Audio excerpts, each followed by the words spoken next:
Ok, c'est parti. Session 7, on a la moitié. Session 7, on a la moitié. On a toujours une petite team, c'est cool, hein. On tient le coup, ça fait plaisir. Aujourd'hui, c'est pour finaliser ce qu'on vient de faire. Donc là, avec toutes les étapes qui ont été mises en place, alors ceux qui rattrapent en replay ou autres, il y a peut-être des petits décalages par rapport à ce que j'annonce maintenant. Mais en soi, vous avez toutes les ressources à votre disposition pour avoir un tunnel de vente avec un produit à vendre dessus, qui est branché avec une séquence mail et un autorépondeur. Donc, vous pouvez collecter des emails pour avoir une base de données et vous pouvez faire vos premières ventes. Donc, découvrir l'expérience de tiens, je fais une vente alors que je bois un café. Et c'est mon objectif en fait, c'est que vous puissiez vous retrouver à faire des ventes sans vous y attendre. Je vous demanderai si vous avez envie de ce petit kiff sur votre téléphone, vous pouvez installer l'application Stripe. Donc, elle est connectée avec votre compte en ligne. Et donc, la petite Stripe, en fait, elle fait une notification sympa qui vous dit vous venez de gagner tant et tant d'euros à l'instant. Ça arrive comme ça, c'est toujours cool. Au lieu de lire un SMS, tu dis que tu viens de gagner de l'argent. Ça fait toujours kiffer. Et si vous avez envie encore d'aller plus loin, il y a une application, je ne sais pas si elle est sur tous les smartphones, mais qui s'appelle Control, Control. C'est Control de Stripe ou Control. C'est une app qui est payante, mais dans les fonctionnalités. Donc, le plus simple, c'est de l'installer gratuitement et de ne pas l'activer en mode payant. Ce qui se passe, c'est qu'elle se synchronise avec Stripe toute seule et la sonnerie de cette application, ça fait chling. Donc, pour les premières ventes, honnêtement, c'est un kiff. Quand ton téléphone il est posé et que tu entends chling, tu es là, oh putain, qu'est-ce qui se passe? Ah bah, tu fais tes premières ventes, mon gars. Bon, voilà, je trouve que c'est assez encourageant de se dire, tiens, ça fonctionne. Donc, je vous encourage à l'installer pour le petit kiff. Elle bug l'application souvent quand vous avez pas pris la version payante. Donc, c'est juste pour avoir la sonnette deux, trois fois, c'est fun et après vous la dégagez, quoi. Donc, voilà pour le petit kiff. Ce qu'on va faire aujourd'hui, c'est qu'on va faire un point sur les stratégies d'acquisition de trafic. Donc, on ne va pas parler de technique aujourd'hui, on va parler uniquement de stratégie. On va voir où vous allez pouvoir vous positionner.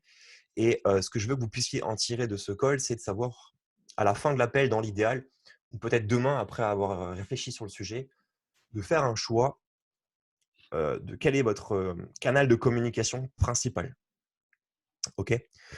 Donc, on parle des réseaux sociaux et je vais vous parler rapidement du module que j'ai débloqué sur le groupe Facebook. Peut-être que vous avez vu, j'ai débloqué un module mentorat. C'est une fonctionnalité qu'on peut avoir dans le groupe Facebook. Je vais vite, on va parcourir ça direct, comme ça c'est fait et après on n'en parle plus. Je vous mets un partage d'écran, les webcams en petit. Donc, cette module-là, le module mentorat, vous l'avez là. Vous cliquez dans votre navigateur sur mentorat ou sur smartphone, ça doit être la même chose, je pense. L'avantage qu'il y a, c'est que vous pouvez en fait vous inscrire. Je ne sais pas comment on fait pour s'inscrire. Vous devez avoir un truc où vous pouvez cliquer sur devenir mentor ou je ne sais pas comment ça fonctionne. Je voulais vous montrer, il y avait le bouton avant, il a disparu le truc. Le mentorat. Bref, si vous voulez faire le truc, vous allez trouver. Il suffit de cliquer sur devenir un mentor ou je ne sais pas quoi. Et en fait, vous pouvez vous inscrire comme quelqu'un qui veut aider quelqu'un d'autre. Par exemple, Aurore, elle s'est inscrite. Elle explique ce qu'elle veut faire, ce qu'elle cherche, ce qu'elle veut apprendre. Et elle explique aussi qu'elle peut aider les gens sur Canva, à moins qu'elle l'ait changé. Donc là, elle dit j'aimerais apprendre sur les psychologies positives et comment. Donc ça, c'est ce qu'elle veut apprendre. Et ici, voilà, elle est là. Elle explique qu'elle peut vous aider en fait, par exemple, sur la gestion de vos visuels avec Canva et elle maîtrise bien l'application Virtuagym. Donc, si quelqu'un a besoin d'aide, elle est prête à vous consacrer du temps pour échanger avec vous. Vous avez Loïc aussi qui fait des très beaux visuels pour vos sites web, pour vos plateformes. Typiquement, voilà, il vous l'explique ici. Vous pouvez démarrer une conversation avec lui et échanger avec lui. L'idée, c'est que chaque personne qui a une expertise puisse s'inscrire dedans. OK. Libre à vous après de facturer vos services entre vous. Après, chacun se démerde et fait sa popote. Ça ne me regarde pas. Mais c'est intéressant, je trouve, de s'entraider entre nous, de se dire, voilà, ça peut être cool de savoir que quelqu'un peut m'aider. Dans ce défi, il y a des gens qui sont très à l'aise sur ClickFunnels, qui pourraient aider d'autres gens qui sont en galère. Comme il y a d'autres gens qui vont être à l'aise pour la création d'e-books, de contenu, de vidéos. Donc, ça peut être intéressant, je pense, de partager, de s'entraider. Donc, sachez que ça existe. Et mon objectif, ça va être de faire en sorte que tout le monde puisse, enfin tout le monde, que ceux qui ont envie de contribuer puissent s'inscrire là-dessus. Comme ça, c'est fait, c'est dit. On peut passer maintenant au réseau. Est-ce que vous avez une idée ou une idée reçue peut-être de comment fonctionnent les réseaux sociaux aujourd'hui sur le marché? Rapidement, peut-être de se dire, OK, moi je vois des influenceurs sur Instagram qui publient des stories, qui publient des recettes de bouffe, qui publient leur entraînement. Je vois que sur Facebook, il n'y a plus trop de contenu, il y a plein de groupes et il y a de la pub. Et YouTube, YouTube aujourd'hui, il y a tout. Donc, est-ce que vous avez une idée claire, vous, d'une stratégie que vous voudriez adopter? Et si oui, sur quoi elle repose? Donc là, je vous propose, si vous avez envie d'activer les micros, on va faire une véritable discussion. Et après, je vous donnerai vraiment aujourd'hui les règles d'utilisation de ces réseaux sociaux. Okay, donc, on peut se Je- faire genre moi, interaction, je- question-réponse, discussion. Et après, je recadrerai volontairement pour vous donner vraiment la pépite. Moi, je pense moi, je- qu'Instagram est le Ah, meilleur. pardon. Ah, Pardon, ouais, Vas-y, vas-y. vas-y. Je t'en prie, Georges. Vas-y. vas-y. On Alors, je fait pense Georges, on qu'Instagram, fait Julien et c'est. après on fait Steph. Instagram, je pense que pour l'instant, c'est le meilleur réseau social. Tu veux vraiment faire du visuel parce que quasiment tout le monde est dessus. Ouais, Et c'est vrai que bah, moi, j'ai ma gamine qui a 11 ans qui est dessus, qui commence. Et puis, c'est vrai que c'est. Puis, je suis aussi pas mal d'influenceurs. Donc, je pense que Instagram, c'est le meilleur. Pour moi, hein, j'ai après, c'est personnel, mais c'est le meilleur. C'est la meilleure vitrine ok. pour pouvoir faire des stories ou même quand tu fais des exercices ou si tu as quelqu'un, tu peux vite filmer. Puis Donc, toi, tu aurais un bon feeling pour bosser sur Instagram. Ouais. Ok. Julien? Moi, mon réseau social préféré, ça serait Facebook. Ok. Grâce à la pub, parce que la pub, j'ai déjà en personal training des bons résultats dessus. Et je sais que pour le online, je vais pouvoir cibler vraiment mon avatar. Et en complément, j'aurai LinkedIn, mais ça sera dans un second temps. Voilà. Mais s'il y en avait qu'un à choisir, ça serait Facebook avec pub par la page pro et, de l'acquisition, enfin, diriger certains prospects sur un groupe ensuite. Ok. Voilà. Comme tu fais toi, quoi. En gros, voilà, moi, ça serait ma stratégie. Ok. Steph? Euh, Moi, perso, je pense que ça dépend aussi énormément du public visé. Et je pense qu'on n'a pas réellement le même public sur Instagram et sur Facebook. Pour ma part, ça serait de partir sur Instagram et venir les collecter sur une page de présentation YouTube. Alors, je ne sais pas si les deux sont une bonne idée à matcher ensemble, mais c'était mon idée perso en tout cas. Ok. Loïc, t'avais levé la main? Ouais. Moi, je trouve que les contenus qu'on poste sur Instagram, via Facebook, c'est des contenus éphémères. Donc, c'est des contenus que tu postes, puis ça part dans l'oublié. Alors que grâce à YouTube, on arriverait, je pense, à créer du contenu qui peut persister dans le temps. Puis, l'idée, ce serait plutôt, moi, de m'axer sur YouTube. Le problème, c'est que ça prend énormément de temps pour pouvoir bien te positionner, monter ta page. Du coup, après réflexion, je pense Facebook, c'est ce qui est pour moi le meilleur des réseaux. Et puis en même temps, essayer de faire du contenu sur YouTube, mais c'est peut-être compliqué, je pense. Ok. Quelqu'un veut ajouter quelque chose? Là, on a parlé, donc, on a cité Instagram, on a cité YouTube, on a cité Facebook et LinkedIn. Michel, peut-être? Oui, comme je t'en avais parlé, moi je suis beaucoup intéressé sur WhatsApp Ouais. parce que en matière de visibilité, on en a parlé déjà. Ouais. Tu es très visible dessus. Ouais. Après, peut-être tu as moins de monde en matière d'acquisition dans ton entonnoir, Ouais. mais peut-être c'est beaucoup plus qualifié. Pour moi, Ouais. je pense. Si c'est bien fait, c'est beaucoup plus qualifié parce que la visibilité, elle est quasiment de 100%. Que sur un groupe, tu es visible, mais peut-être pas à 100%, quoi. Et encore moins sur une page. Ça, c'est pour faire l'ensemble pour moi. Sur une page, tu es moins visible. Sur un groupe, tu es un peu plus visible. Et je pense que, bon, après, il faut traiter les messages, c'est clair. Il faut mettre un système efficace. Mais je pense que WhatsApp, en matière vraiment de visibilité, on est pas mal. Ok. Ça, c'est ce que moi, je pense. Ouais. Alors, attention à ne pas confondre les réseaux sociaux et un endroit de communication. Je Ouais. m'explique. WhatsApp, c'est pas un réseau social.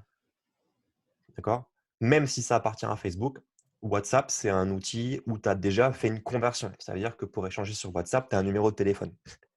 Ça veut dire que c'est déjà un prospect ou un contact à toi. Okay?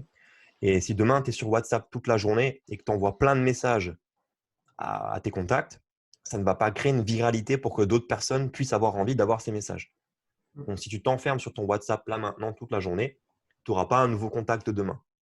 Si tu as une discussion sur WhatsApp avec quelqu'un toute la journée, ce sera juste avec cette personne.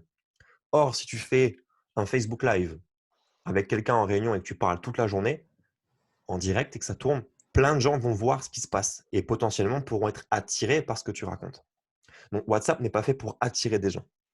Ok, ça c'est important. Donc, quand tu parles de visibilité, je pense que tu parles de visibilité de ce que tu envoies. C'est-à-dire, effectivement, quand tu mets un post sur Facebook, X personnes vont le voir, alors que quand tu envoies un message privé sur WhatsApp, 100% des gens vont le voir. C'est ça que je voulais dire. Oui. Ok, ça c'est important de faire la différence. Donc on ne pourra pas chercher du monde sur WhatsApp par contre. Donc les réseaux qu'on a cités qui aujourd'hui fonctionnent, il y avait LinkedIn, Facebook, YouTube, Instagram et le grand nouveau, le petit bébé qui vient d'arriver sur le marché, c'est TikTok. TikTok, ouais. Ok, ça c'est à l'heure où je fais la vidéo, c'est en 2020. Pour ceux qui feront le replay, normalement j'aurais fait une nouvelle update, mais on ne sait jamais si j'ai eu la flemme de la faire en 2023. Hein. Sachez que TikTok c'était en 2020. Ok, donc on va juste rapidement parcourir ces médias et ensuite on va parler des stratégies et de la manière de communiquer et ainsi que les bénéfices de ces réseaux sociaux pour que vous puissiez prendre une position. TikTok, aujourd'hui, il n'y a pas beaucoup de retours. Il y a plein de tests qui ont été faits de la part de grands marketeurs. TikTok, c'est hyper jeune, moins de 18 ans. Okay. C'est fait pour passer le temps, s'amuser, c'est fun, c'est rigolo. Il y a certainement du business à faire dessus, mais je ne vois pas comment nous, on pourrait réussir à vendre des programmes de fitness sur ce truc-là. Okay. Du moins, en gardant une position d'expert, en étant professionnel, en voulant vraiment aider les gens, je ne vois pas comment on peut réussir à faire des ventes ou à créer un business qualitatif sur ça. Okay. Vous voyez aujourd'hui dans le fitness, ceux qui sont sur TikTok, c'est Thibaut InShape. Okay. Je ne dis pas qu'il fait de la merde, loin de là. Je ne connais pas ses contenus, je n'ai pas étudié, je ne suis pas trop ce qu'il fait. Mais je sais que ce qui fait son succès, c'est sa capacité à proposer du divertissement. Nous, on ne veut pas proposer de divertissement, on veut proposer une expertise et aider des gens. Donc voilà, TikTok, c'est fait pour faire du ludique, du fun, et il faut avoir envie de passer un peu du temps à construire des vidéos et à s'amuser un peu dans ce sens-là. Donc c'est très très jeune. Donc je ne garantis pas qu'un très très jeune puisse sortir la carte de crédit pour aller acheter du coaching chez vous. Après, c'est chacun prend partie de sa position. Hein. Je ne dis pas que ce n'est pas efficace, juste attention. Et on ne connaît pas encore non plus le fonctionnement de son algorithme. Ça veut dire que là, c'est tout nouveau, tout frais pour accueillir un max de monde. Il y a des vidéos qui vont faire un max de vues, d'autres pas du tout. On n'arrive pas à comprendre quelle stratégie mettre en place pour créer une véritable communauté, avoir de plus en plus de monde pour se dire, voilà, j'ai du monde, mais aussi des clients. Donc, pour l'instant, c'est la nouveauté. Donc, comme c'est nouveau, c'est un peu instable. Mais c'est ce qui est en devenir. Vous avez Instagram. Instagram, aujourd'hui, c'est le similaire à l'ancien Facebook.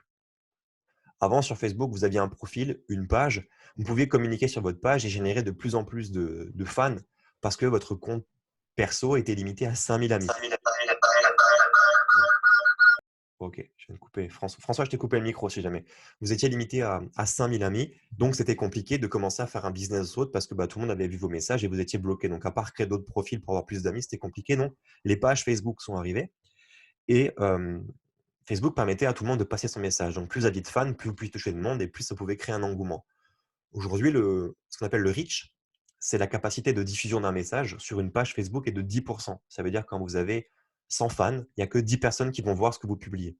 Donc, autrement dit, les retours sont vraiment mauvais.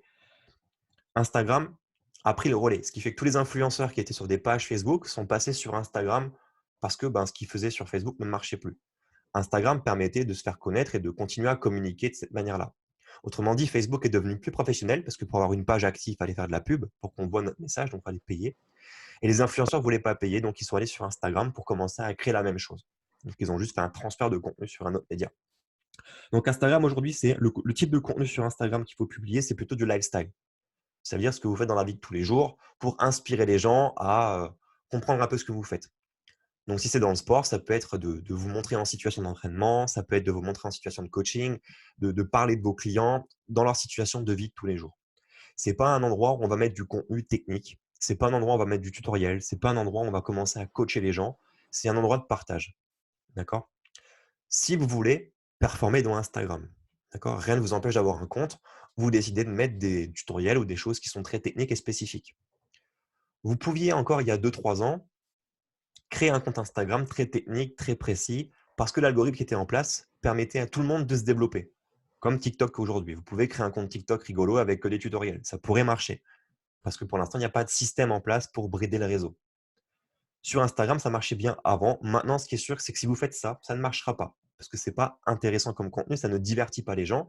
Et il faut retenir une chose, c'est que les réseaux sociaux ont été créés parce que ce sont des outils qui capturent l'attention et le temps des gens. C'est-à-dire ces réseaux ont été créés pour capturer les sources les plus précieuses des êtres humains sur Terre, leur temps et leur attention. Parce qu'on passe du temps sur les réseaux sociaux et on y accorde de l'attention. D'accord ? Donc, si ce que vous proposez, vous, ne permet pas de collecter le temps et l'attention d'un contact, le réseau social ne le montrera pas. Et ça, c'est une règle qui est propre à tous les réseaux sociaux. ok. Donc, si vous mettez un contenu pédagogique qui est chiant, où les gens vont regarder juste 2 secondes de vidéo, le réseau social va estimer que ce que vous proposez n'est pas fait pour capturer du temps et de l'attention aux gens avec qui je veux travailler. Je suis à Instagram, vous m'envoyez du contenu, je le mets en ligne, je fais une stat, je vois que les gens en moyenne, déjà ça ne se bouscule pas, ils regardent que 2 secondes de vidéo et ils quittent. J'estime que ton contenu, il n'est pas intéressant pour mon objectif à moi, qui est quoi? De prendre un max de temps et d'attention des gens. Donc, je ne montre pas ton contenu. Je te le laisse, ça te fait plaisir parce que toi, tu prends du temps pour le faire. Donc, toi, tu me donnes du temps et de l'attention. Donc, je te laisse faire, mais je ne le montre pas à d'autres gens. Je ne vais pas les faire fuir de mon réseau social. Ok. Par contre, je mets une vidéo où je suis en slip et je fais une blague. Ah, tiens, je vois que la durée de vidéo, c'est 3 minutes. Ok, intéressant. Ça, je vais le montrer à plus de monde parce que ça capte de l'attention. Vous comprenez? Donc, Instagram fonctionne comme ça aujourd'hui. Ce qui inspire les gens, c'est le lifestyle des gens. C'est pour ça que sur Instagram, on voit des gens, ils ont des vies de ouf. Tu te dis, wow, putain, moi, j'ai une vie de merde à côté parce qu'ils mettent que le meilleur de leur vie. Ok. Il y a des gens qui vont prendre un passeport en photo sur une story pour dire direction Dubaï où je pars en vacances, alors que ce n'est pas vrai. C'est juste pour faire parler. Ils font croire qu'ils partent en vacances. Parce qu'ils ont besoin de montrer qu'ils font des choses dans leur vie. Ok. Il y a des gens qui se suicident à cause d'Instagram parce qu'ils pensent qu'ils ont une vie de merde par rapport à des influenceurs. Ok. C'est fait pour communiquer comme ça. Je ne dis pas qu'il faut rendre dépressifs vos clients, hein, mais voilà l'idée. YouTube.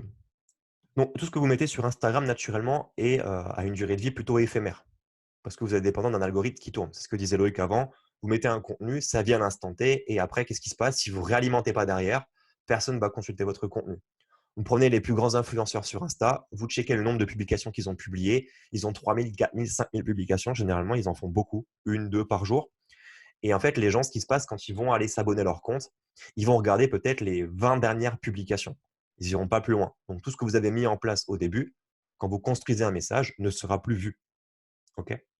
Donc, vous ne pouvez pas construire une relation avec Instagram en automatisant. Vous devez tout le temps alimenter le réseau pour créer une relation. De la story, du post, de la story, du post. Et les gens vont adhérer tant que vous êtes actif. Le jour où vous n'êtes plus actif, vous n'allez plus attirer d'autres personnes et les gens vont vous oublier. Ce qui fait que si vous chopez 10 000 followers sur Instagram parce que vous êtes actif pendant 3 mois, 4 mois, mais qu'après vous vous laissez pendant 6 mois, vous aurez toujours un compte avec 10 000 followers, ou peut-être un petit peu moins. Les gens ne vont pas se désabonner de vous parce que il n'y a plus de contenu. Donc, les gens vont vous oublier en fait qui sont abonnés à vous. Ils ne vont pas aller sur leur compte et faire un tri. Très rares sont les gens qui font ça. Mais par contre, quand vous allez remettre du contenu dans un an, les gens vont se dire, mais c'est qui lui? Et ils vont vous oublier en fait. Vous comprenez? Donc, s'ils ne sont plus alignés avec ce que vous faites, là, ils vont venir se désabonner à vous. Donc, vous avez créé une relation avec une audience. Cette relation, elle est rompue. Même si vous avez 10 000 followers après, vous la réactivez après. Qu'est-ce qui se passe? Les gens vous ont oublié. C'est pour ça que je vous déconseille aussi de racheter des comptes Instagram à d'autres personnes, etc. Parce qu'il y a des gens qui sont formés pour avoir plein d'influents, plein de followers ou autres.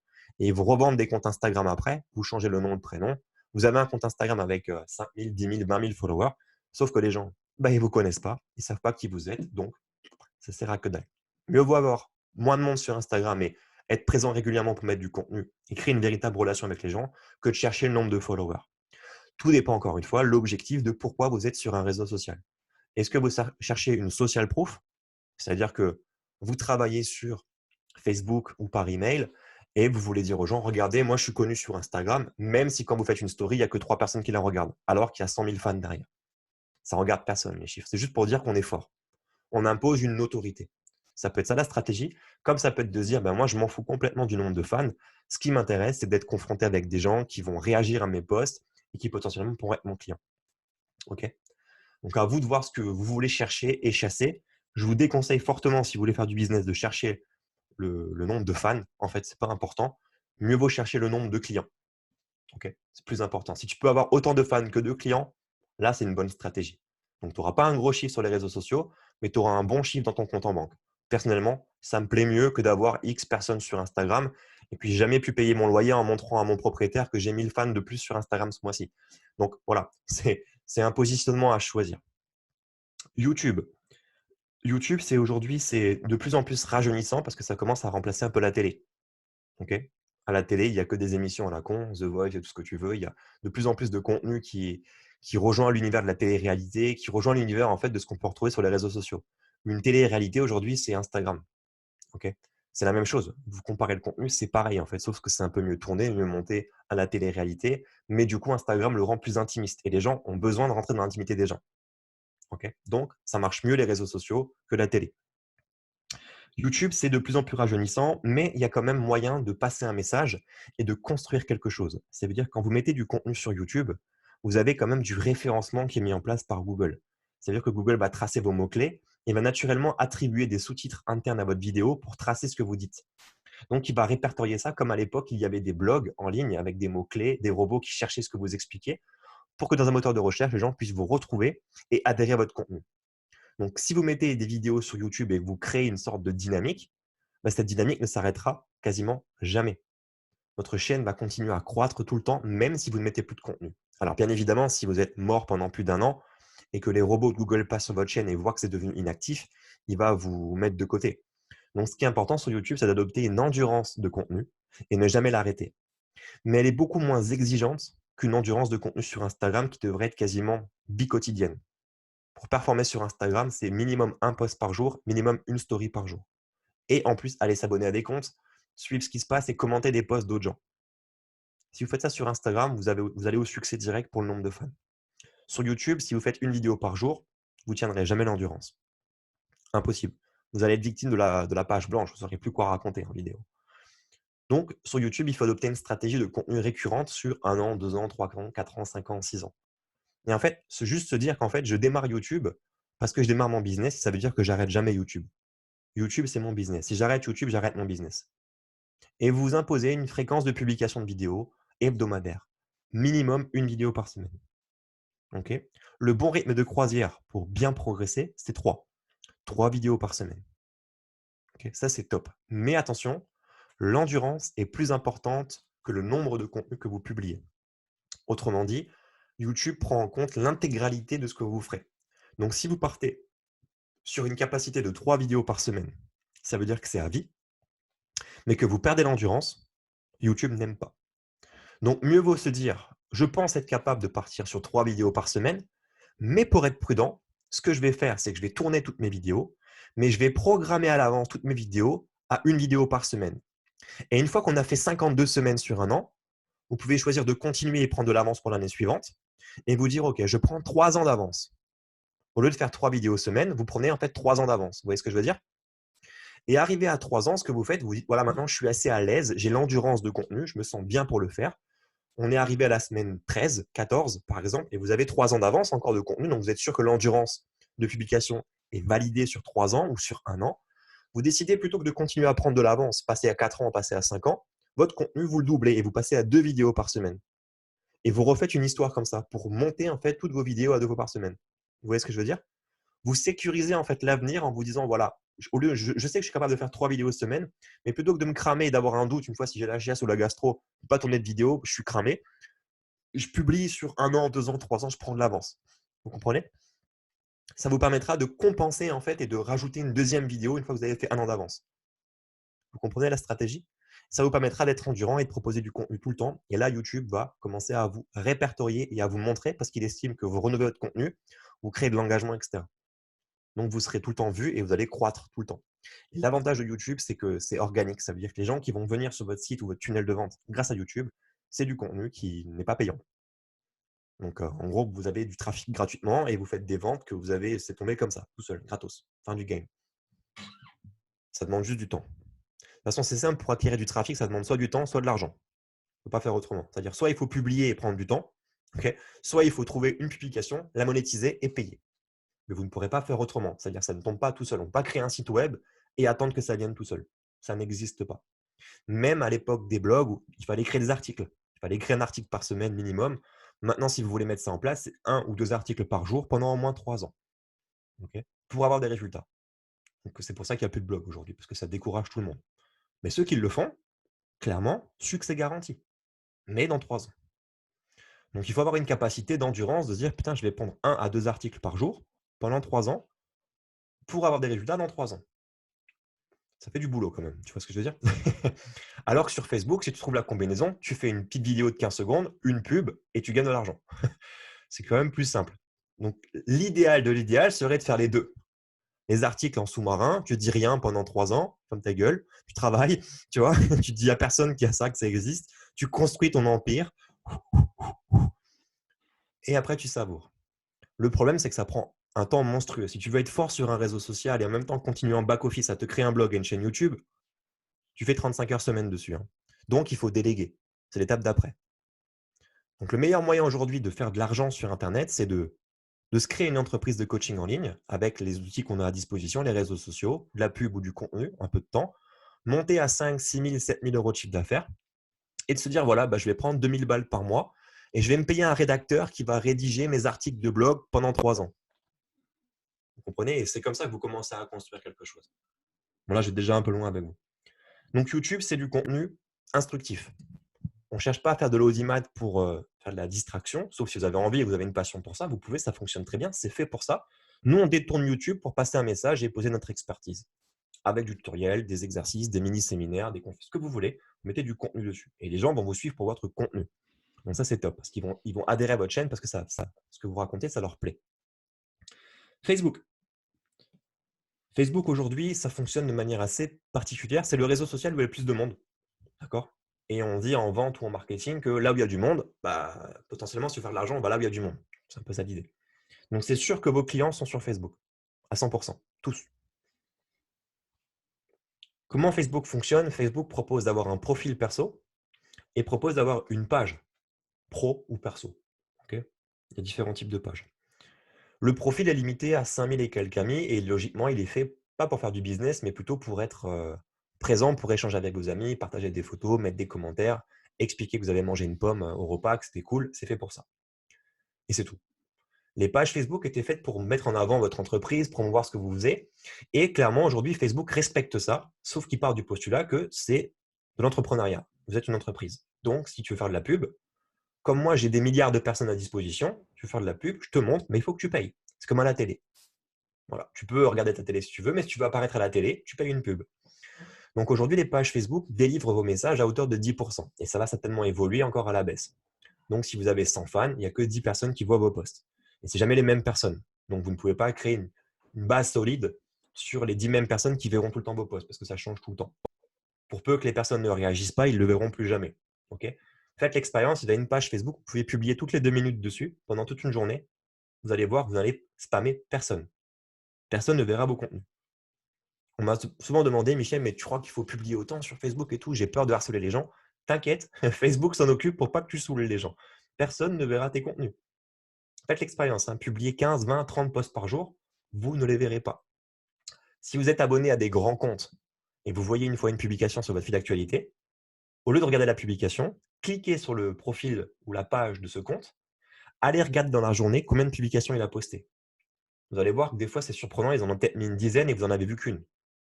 Vous dites, oh, putain, le mec, il a mis 10 posts aujourd'hui, moi, j'en ai vu qu'une. Donc, ça veut dire que Facebook ne montre vraiment, vraiment rien. Il faut payer. Okay, et dans Facebook, il y a une option qui est intéressante, c'est les groupes. Vous pouvez créer un groupe Facebook. L'avantage du groupe, c'est que ce côté un peu communautaire. Et dans le fitness, la remise en forme, ça marche plutôt bien parce qu'on a ce sentiment d'appartenance, comme un club de sport, comme une salle de crossfit, comme un endroit où on regroupe les gens, en fait. Donc, le côté groupe, ça donne un lien d'appartenance. Mais le problème des groupes, c'est qu'il y en a des millions. Et les gens sont abonnés en moyenne à 40 groupes. Okay, donc, autrement dit, quand ils vont venir s'inscrire chez vous, ils ont juste cliqué parce que c'était fun sur l'instant, mais ils en ont juste rien à foutre. Donc, c'est à vous de créer un lien avec les gens qui vont adhérer à votre groupe pour les impliquer et qui prennent l'automatisme de venir chercher du contenu dans votre groupe. Comme ils ont l'automatisme de scroller sur l'actualité, ils vont devoir prendre l'automatisme d'aller voir ce qui se passe dans votre groupe pour être sûr de ne rien rater. Vous devez créer cette relation avec les gens. Et c'est seulement si vous créez cette relation que ça va fonctionner. Okay, automatiser des posts, programmer des posts, commencer à mettre du contenu n'est pas suffisant pour créer une communauté. Okay, il faut vraiment donner du temps à votre personne pour le faire. Tac. Et LinkedIn. LinkedIn, c'est le réseau social des professionnels. Okay, c'est un endroit où la plupart des pros sont dessus pour recruter, expliquer un peu ce qu'ils font, poser leur expertise. C'est une sorte de CV virtuel où la plupart des grosses boîtes avec les ressources humaines, les services commerciaux travaillent. Julien donne un exemple de se dire, tiens, je vais peut-être me positionner sur LinkedIn. Je vous le dis tout de suite, si votre niche est l'entrepreneur ou autre et que vous voulez aider les entrepreneurs à perdre du poids, se prendre en santé, c'est bien de communiquer sur LinkedIn, mais ce n'est pas le meilleur endroit. Parce que les gens qui sont sur LinkedIn, ils sont quand ils sont en train de travailler. Donc, ils ne sont pas du tout conditionnés à être en mode je prends une information émotionnelle et je vais acheter. Ok. Un chef d'entreprise qui est sur LinkedIn, il est sur LinkedIn au bureau. Ce même chef d'entreprise est sur Facebook quand il est sur le chiotte. Et il est plus propice à acheter ici. Ok. C'est-à-dire que quelqu'un n'est pas juste sur LinkedIn et nulle part ailleurs. Généralement, il a un autre média social. Ou pas de réseaux sociaux. Dans ces cas-là, bon, bah voilà, de toute façon, ça aurait été compliqué de le choper. Mais c'est rare, ces gens. Donc, c'est important de savoir que les gens sont quand même tous sur Facebook à la base. C'est-à-dire tous ceux qui sont sur YouTube, tous ceux qui sont sur TikTok, sur Instagram ou LinkedIn sont sur Facebook. Ok. Donc, j'ai fait le tour un peu des médias du moment. Il existe Snapchat aussi. Snapchat, c'est hyper jeune, très très très très jeune. Et il faut pas avoir de vie pour pouvoir travailler sur Snapchat. Ou alors il faut avoir un assistant qui travaille pour vous, qui met du contenu régulièrement. Il faut bombarder sur Snapchat. Vous pouvez créer une vraie communauté. Ce qui est bien, c'est qu'on peut créer du coup une communauté très intimiste après. Mais c'est quand même très très jeune. Donc si votre cible n'a pas en dessous de 25 ans, je vous décommande de travailler sur Snapchat. D'ailleurs, je me demande qui parmi vous ici a Snapchat. Je ne sais pas. Peut-être un. Loïc, ok. Michel, 2, 3. Qui est sur Snapchat tous les jours? Voilà, fin du game. Tu vois ce que je veux dire? Donc les gens qui ont Snapchat, souvent qui l'utilisent comme un… Tu peux l'avoir parce que c'est fun, tu l'as parce que quelqu'un t'a dit installe-le, on va échanger 3 fois et tu sais ce que tu as fait. Donc tu as Snapchat, tu vois, il y a beaucoup de gens qui ont un compte Snapchat pour ça. Donc du coup, le réseau dit en avant, on a beaucoup d'utilisateurs, mais beaucoup d'utilisateurs passifs. Et ceux qui sont vraiment actifs dessus, c'est ceux que ça éclate de faire une photo d'eux avec un lapin. Tu vois, voilà, c'est ça, c'est les clients, les gens qui sont sur Snapchat. Donc, est-ce que tu veux faire de l'argent avec eux ou pas? Est-ce que c'est le profil de gens que tu veux aider à coacher ou pas? Ça, c'est un positionnement. Mais voilà ce qu'il y a sur Snapchat. J'ai fait le tour pour les médias. On se fait un petit brief question-réponse et après, je vous donne quelques stratégies pour communiquer dessus. OK? Donc, je vous écoute. S'il y a des questions, vous pouvez activer les micros. Vas-y, je t'en prie, Steph, dis-moi. Je voulais te demander, enfin, sur YouTube, on est d'accord, on peut très bien mettre un système de publicité Ouais. comme Facebook. Est-ce que tu aurais une idée des prix? Des prix de quoi? Des prix des publicités si on utilise ce canal pour faire de la publicité. OK. Je vais essayer de répondre. Tu me dis si je tape à côté ou pas. Ok. Aujourd'hui, sur Internet, vous pouvez faire la publicité sur Google ou sur Facebook. Facebook est devenu très puissant aujourd'hui. De base, il y avait Google, on pouvait faire du Google Ads. Donc, ça veut dire que vous monétisez un post et quand vous tapez un mot-clé sur Google, vous apparaissez en annonce. Vous avez peut-être déjà vu ça. Le problème de ça, c'est que les gens ils cliquent très rarement dessus ou alors ils ont cliqué dessus parce que c'était pas important pour eux et ils ont toujours peur de payer pour rien, les gens, quand ils voient une annonce. Donc, ils ne cliquent pas. Facebook a mis en place son propre système de publicité qui a défoncé le marché. Donc, ils ont fait des milliards et des milliards et des milliards. Beaucoup de gens font de la pub sur Facebook avec des petits budgets comme des budgets énormes. Et Facebook a pris le lead sur le marché avec leur plateforme publicitaire. Il a mangé Google. Ce qui se passe, c'est qu'aujourd'hui, tout le monde, et les grands marketeurs et tous les business aujourd'hui font de la pub sur Facebook. En maîtrisant ou en étant complètement amateur, mais quasiment tout le monde, toutes les sociétés aujourd'hui qui ont un compte Facebook ont essayé d'appuyer au moins une fois sur le bouton boost pour donner 5 balles à Facebook pour voir ce qui se passe. Okay. Ça veut dire quoi? Ça veut dire que si Facebook ne change pas son algorithme, en gros, tout le monde va être spammé parce que tout le monde fait de la pub. Donc, c'est hyper dangereux pour eux. C'est pour ça qu'ils ont modifié leur façon de protéger leur réseau social pour ne pas que les gens se fassent spammer tout le temps et que ça reste une plateforme conviviale et que les gens puissent communiquer entre eux tranquillement. Donc, du coup, ça devient très, très compliqué pour nous aujourd'hui de faire de la pub dessus parce que tout le monde en fait. Il y a encore 3-4 ans, vous pouviez choper un prospect sur Facebook pour 50 centimes. Aujourd'hui, c'est déjà plus autour de 1 euro, 1,10 euro, 1,20 euro. Donc, ça veut dire qu'on doit doubler la dépense d'investissement pour collecter des clients. Qu'est-ce qui s'est passé? C'est que Google a bien réfléchi pendant ce temps-là et s'est dit, tiens, Facebook, il est saturé. Il y a des règles hyper strictes parce qu'il y a trop de monde chez eux et ils n'ont pas le choix. C'est-à-dire que s'ils font sauter ces règles-là, ils vont faire du pognon pendant 6 mois, mais tout le monde va se barrer de Facebook parce qu'il n'y aura que des pubs. Donc, du coup, Facebook ne peut pas le faire. Donc, Facebook est bloqué pour l'instant. Il ne fait que changer ses règles de publicité. Mais comme c'est le numéro 1, même s'il devient très strict, les entrepreneurs restent dessus quand même parce que c'est le meilleur moyen de publicité à l'heure d'aujourd'hui. Google a mis en place sa plateforme maintenant Google Ads où tu peux faire du YouTube Ads qui reprend exactement les mêmes règles que Facebook il y a 4 ans. Ça veut dire que YouTube Ads aujourd'hui, c'est le nouvel Eldorado pour faire de la pub parce que c'est aussi simple qu'avant par rapport à Facebook. Le logiciel de plateforme est différent, mais en soi, tu peux récupérer des prospects à 45 centimes, 50 centimes.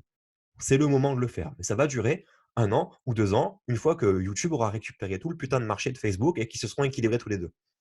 Donc là, il y a une vraie carte à jouer. sur YouTube, clairement. Donc, en termes de budget, après YouTube, c'est aussi plus compliqué de trouver le moyen de cibler. Pour donner un exemple, pour vous les coachs, moi j'ai un budget de 110 € par jour sur Facebook et j'ai un budget de 15 € seulement sur YouTube Ads. Parce que la réaction par rapport aux posts que je mets et aux mots-clés que j'ai n'est pas du tout aussi précise sur YouTube Ads. Parce que sur YouTube, il y a plus de contenu fitness en ligne que sur Facebook. Ce qui veut dire que quand moi, mon mot-clé, ça va être personnel trainer, fitness, coach fitness, je vais toucher beaucoup de pratiquants qui veulent chercher du contenu pour faire de la Zumba à la maison. Donc, si je te fais une pub et je dis, voilà, tu veux créer ton site web pour faire du coaching en ligne, et si je le montre à des pratiquants, les gens ils vont se dire, mais attends, mais je m'en fous de ta pub. Donc, c'est compliqué pour moi de me positionner sur YouTube parce que c'est moins strict que Facebook. Comme Facebook est plus strict, tu peux être plus précis. Tu vois? Donc, voilà, moi, mes dépenses que j'ai en publicité, mon objectif, c'est de le stabiliser et de monter, monter, monter, monter, monter. Il y a 1 an, j'avais réussi à le créer et j'étais à peu près à 1 000 € par jour de dépenses. Mais j'avais que 100 € sur YouTube Ads pour 900 sur Facebook quotidienne. Tu vois? Et j'ai tenu 1 mois comme ça et après, ça s'est effondré parce que les mots-clés ont bougé, l'algorithme a bougé, donc j'ai dû reconstruire. Donc, dès qu'on arrive sur une plateforme publicitaire à trouver quelque chose qui fonctionne, il faut très rapidement scaler, donc augmenter le budget pour profiter au maximum de cette opportunité avant qu'elle s'effondre. C'est presque comme de la bourse après. Okay. Donc, quel budget tu mets? C'est combien tu veux gagner en fait. Ce qui va être important si vous commencez à faire de la publicité, donc de l'acquisition de trafic payante, c'est de trouver une équation. Peu importe le résultat de l'équation, c'est d'avoir une équation. Ça veut dire quoi? Ça veut dire que je dépense 100 € en publicité en 1 mois et ça me rapporte un client. Combien me rapporte ce client? 90 € TTC. Tu enlèves tes charges et compagnie. Ok, donc qu'est-ce que j'ai gagné? Rien, j'ai perdu 10 €. Pour faire simple. Donc, c'est pas grave, tu as une équation. Ça veut dire que tu peux acheter tes clients. Un novice qui commence, il ne peut pas acheter ses clients. Si on ne peut pas acheter ses clients, c'est qu'on ne contrôle pas son business. Parce qu'on ne peut pas décider d'avoir un client maintenant. Si maintenant, moi, je veux un client, un nouveau coach dans mon programme, je peux le payer. Je monte mon budget pub à 1000 balles et tu peux être sûr, dans la semaine, j'ai un coach qui candidate, qui est déterminé, qui veut acheter chez moi. Parce que je connais mon coût d'acquisition pour avoir un nouveau coach dans mon programme. Tu comprends? Donc, ce qui est important, c'est de pouvoir maîtriser quand est-ce que tu veux du client et quand est-ce que tu veux du prospect. C'est toi qui décides. La plus grosse difficulté, après, c'est d'équilibrer cette équation. Si tu te dis que bah voilà, moi j'ai une équation, j'ai du client, mais par contre, pour chaque client, bah, je perds du temps et en plus je perds 10 balles, bah, tu ne vas pas vivre longtemps. Mais par contre, tu peux changer ton contenu publicitaire, tu peux changer ton audience, tu peux changer tes textes dans le parti publicitaire. Tu peux changer ton tunnel, la page numéro 1, la page numéro 2, la page de conversion, la relation mail, le contenu que tu publies. Donc, une fois que tu as une pub qui tourne, tu prends tes statistiques, tu analyses. OK, j'ai tout ça sous les yeux. Quelle étape de mon processus, de mon écosystème n'est pas optimisée?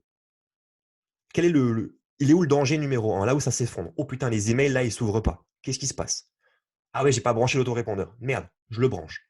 Je regarde ma pub. Ah, c'est un petit peu moins cher le client. OK, mais ce n'est pas encore ça. Le tunnel de vente, la page numéro 1, là, les collectes de mails, elle n'est pas bonne. Je refais la vidéo. Je teste. Ah, c'est meilleur. Et en fait, en faisant ça, tôt ou tard, ton coût d'acquisition va descendre et tu vas faire un équilibre.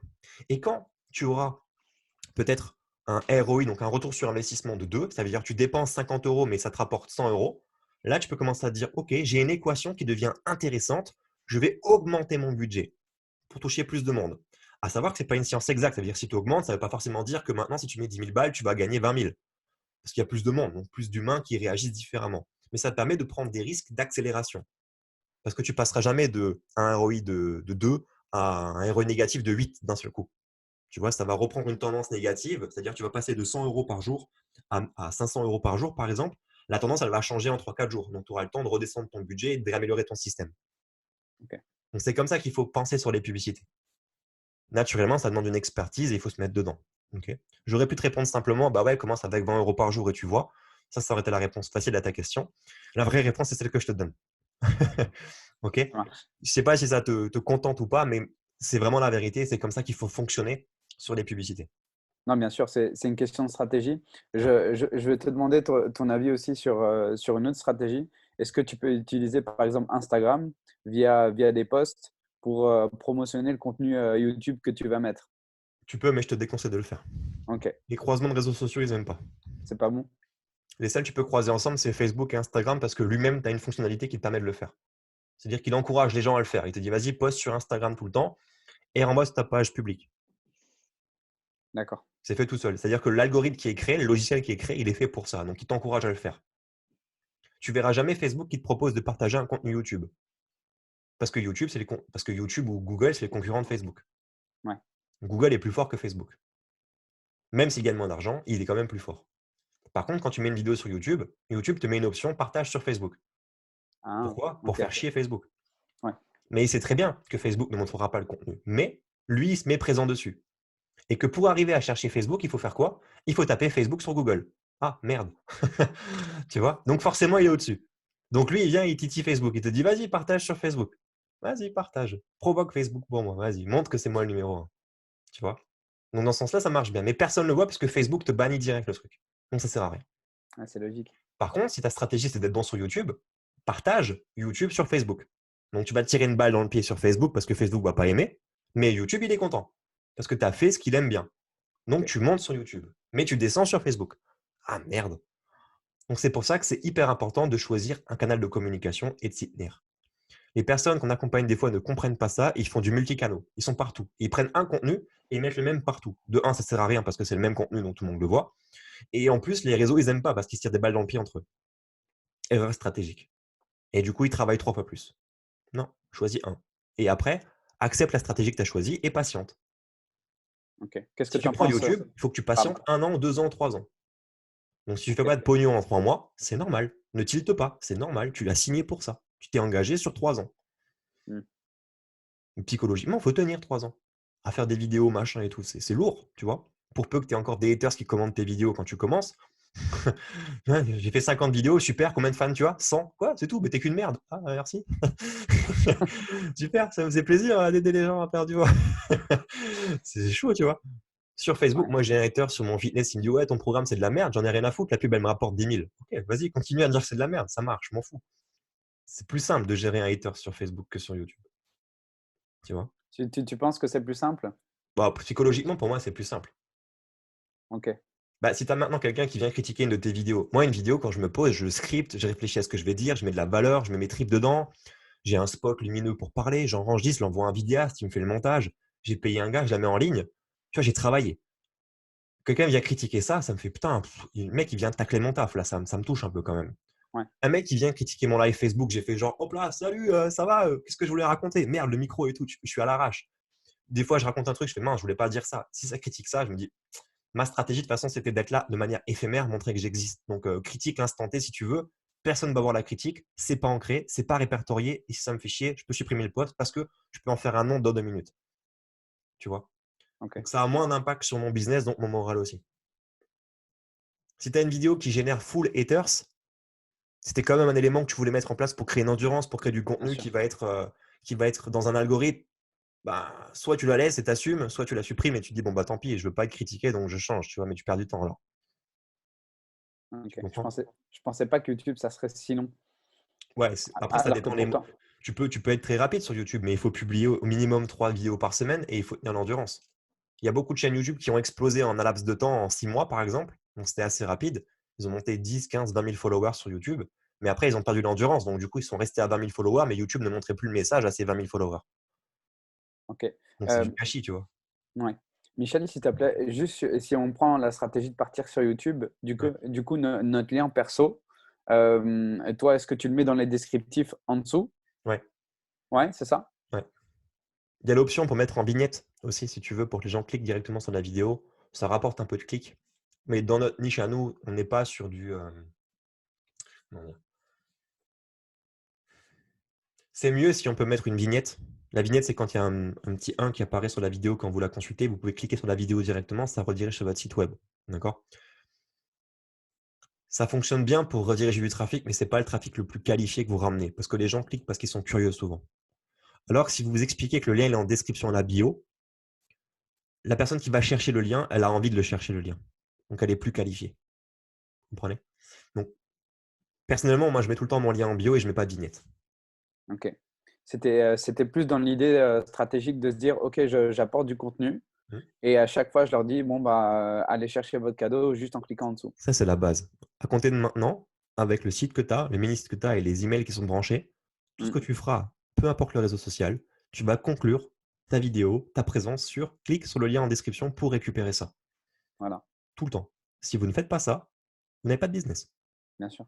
C'est la base. Vous devez tout le temps donner et demander. Donner et demander. Si vous donnez et vous ne demandez pas, vous ne recevez pas. C'est aussi simple que ça. OK? Donc, c'est vraiment la base. Demander. On a des coachs dans notre programme, des fois, ils galèrent à demander, ils n'osent pas. Je leur dis, tu as un putain de truc en back-office que tu as créé, mais tu ne demandes pas aux gens d'y aller. Ouais, je comprends pas, j'ai pas de visiteurs. Et j'ai fait 50 vidéos. Mais sur tes vidéos, t'en parles? Non. Ben, comment tu veux que les gens ils devinent qu'il y a un lien cliquable? Ouais, bah, ils vont regarder, mais pourquoi ils iraient regarder si tu n'en parles pas? Ah bah, Ouais, bien c'est sûr. vrai. Ah bah ouais. Tu veux faire du personal training? Bah ouais, je suis coach sportif, c'est mon métier. Est-ce que tu veux qu'on en parle pour que je t'aide à te coacher? Oui, bah voilà. Maintenant, signe, achète. OK. Si tu vas voir le gars et tu le coaches, il va te dire merci, c'est sympa comme coach, toi. Bah ouais, merci, salut. OK, salut. Tu veux pas me donner un truc à 50 balles ou non? Tu veux pas? Bon, c'est sûr. Bah, c'est pareil, tu vois. Il faut demander, demander, demander. Ouais, Après, on il y a les parlait. stratégies où tu peux te permettre de ne pas demander pendant une semaine, où tu préchauffes, tu préchauffes, tu préchauffes, tu préchauffes, et après, bam, tu demandes. C'est ce que je vous ai dit avec vous. Avec vous, typiquement, je vais rien vous vendre, mais je pourrais, si j'étais malin, ne pas en parler. Pendant 14 jours, vous donner un max de viande et à la fin, vous dire, voilà, dernière conférence, c'est la plus importante, connectez-vous, je vous tease de fou, tout le monde va se connecter, grosse pépite pour faire vos premières ventes là dans H24 pour tout le monde fait des ventes, on fait le gros buzz tous ensemble sur le groupe Facebook, je vous tease de ouf et je vous dis, voilà, j'ai un programme d'accompagnement qui coûte tant et tant d'euros, j'appuie sur vos douleurs, tu galères à créer ton tunnel, tu galères avec la technique, tu sais pas comment faire ta stratégie, tu sais pas si ton positionnement il est bon, tu sais pas si c'est ça, tu te poses plein de questions, mais tu es déterminé, tu veux le faire, bla bla bla bla bla bla. Tu vois, une heure où je te, ah, t'as raison, j'en peux plus. Et après, bah, ouais, j'ai une solution pour toi si tu veux, c'est qu'on bosse ensemble pendant 3 mois. Je te fais ton business clé en main, tu as tout compris, on y va ensemble. Dans un an, tu es indépendant financièrement. Tu vas vivre les rêves que tu veux, avoir du temps pour tes gamins, avoir du temps pour ci, du temps pour ça. Toi, tu es là, ah, c'est ce que je veux. Ok, on y va, tu J'achète. signes. Tu vois, parce que je t'ai teasé pendant 14 jours et que tu es conscient que je suis un expert et que je maîtrise mon sujet, tu vois. Ok. Dans ce sens-là, tu peux le faire. Tu vois, c'est des stratégies. Le lancement orchestré, par exemple, c'est ça. Il y a un bouquin de Jeff Walker qui s'appelle, il est en anglais, je ne sais plus comment ça s'appelle, mais en gros, c'est le lancement orchestré, le nom du bouquin, mais en anglais. Et il t'explique 4 étapes d'un lancement orchestré à succès. Donc, tu commences avec, là, tu vois, tu collectes des emails, tu as ton produit à vendre derrière. Ce qu'il faudrait faire dans cette stratégie, c'est que tu collectes le mail, mais il n'y a rien à vendre. Donc, le mec, il arrive sur une page de remerciement et tu lui envoies un premier mail avec une vidéo qui te présente, qui explique ce que tu fais. Le mec, il regarde pas, c'est pas grave. Tu lui envoies une deuxième vidéo qui va expliquer une solution que tu as mis en place sur des gens qui ont vécu une transformation de dingue. Voilà comment j'ai aidé les gens à se transformer. Tu montres un peu des gens, ce que tu fais, ta méthode en détail. Les gens font, oh, putain, c'est intéressant, c'est quoi? Mais comme tu ne vaux rien, ils vont être curieux. Mais c'est quoi, qu'est-ce que tu fais? Je ne comprends pas comment on fait pour adhérer à ça aussi. Je suis chaud, tu vois. Troisième vidéo, tu donnes du témoignage. Tous tes clients qui parlent en vidéo, qui expliquent que tu as eu des résultats. Les gens, oh, putain, mais c'est génial son truc, mais moi aussi je veux ça. Et tu vois, ils commencent à. Ils chauffent. Quatrième vidéo, vidéo de vente.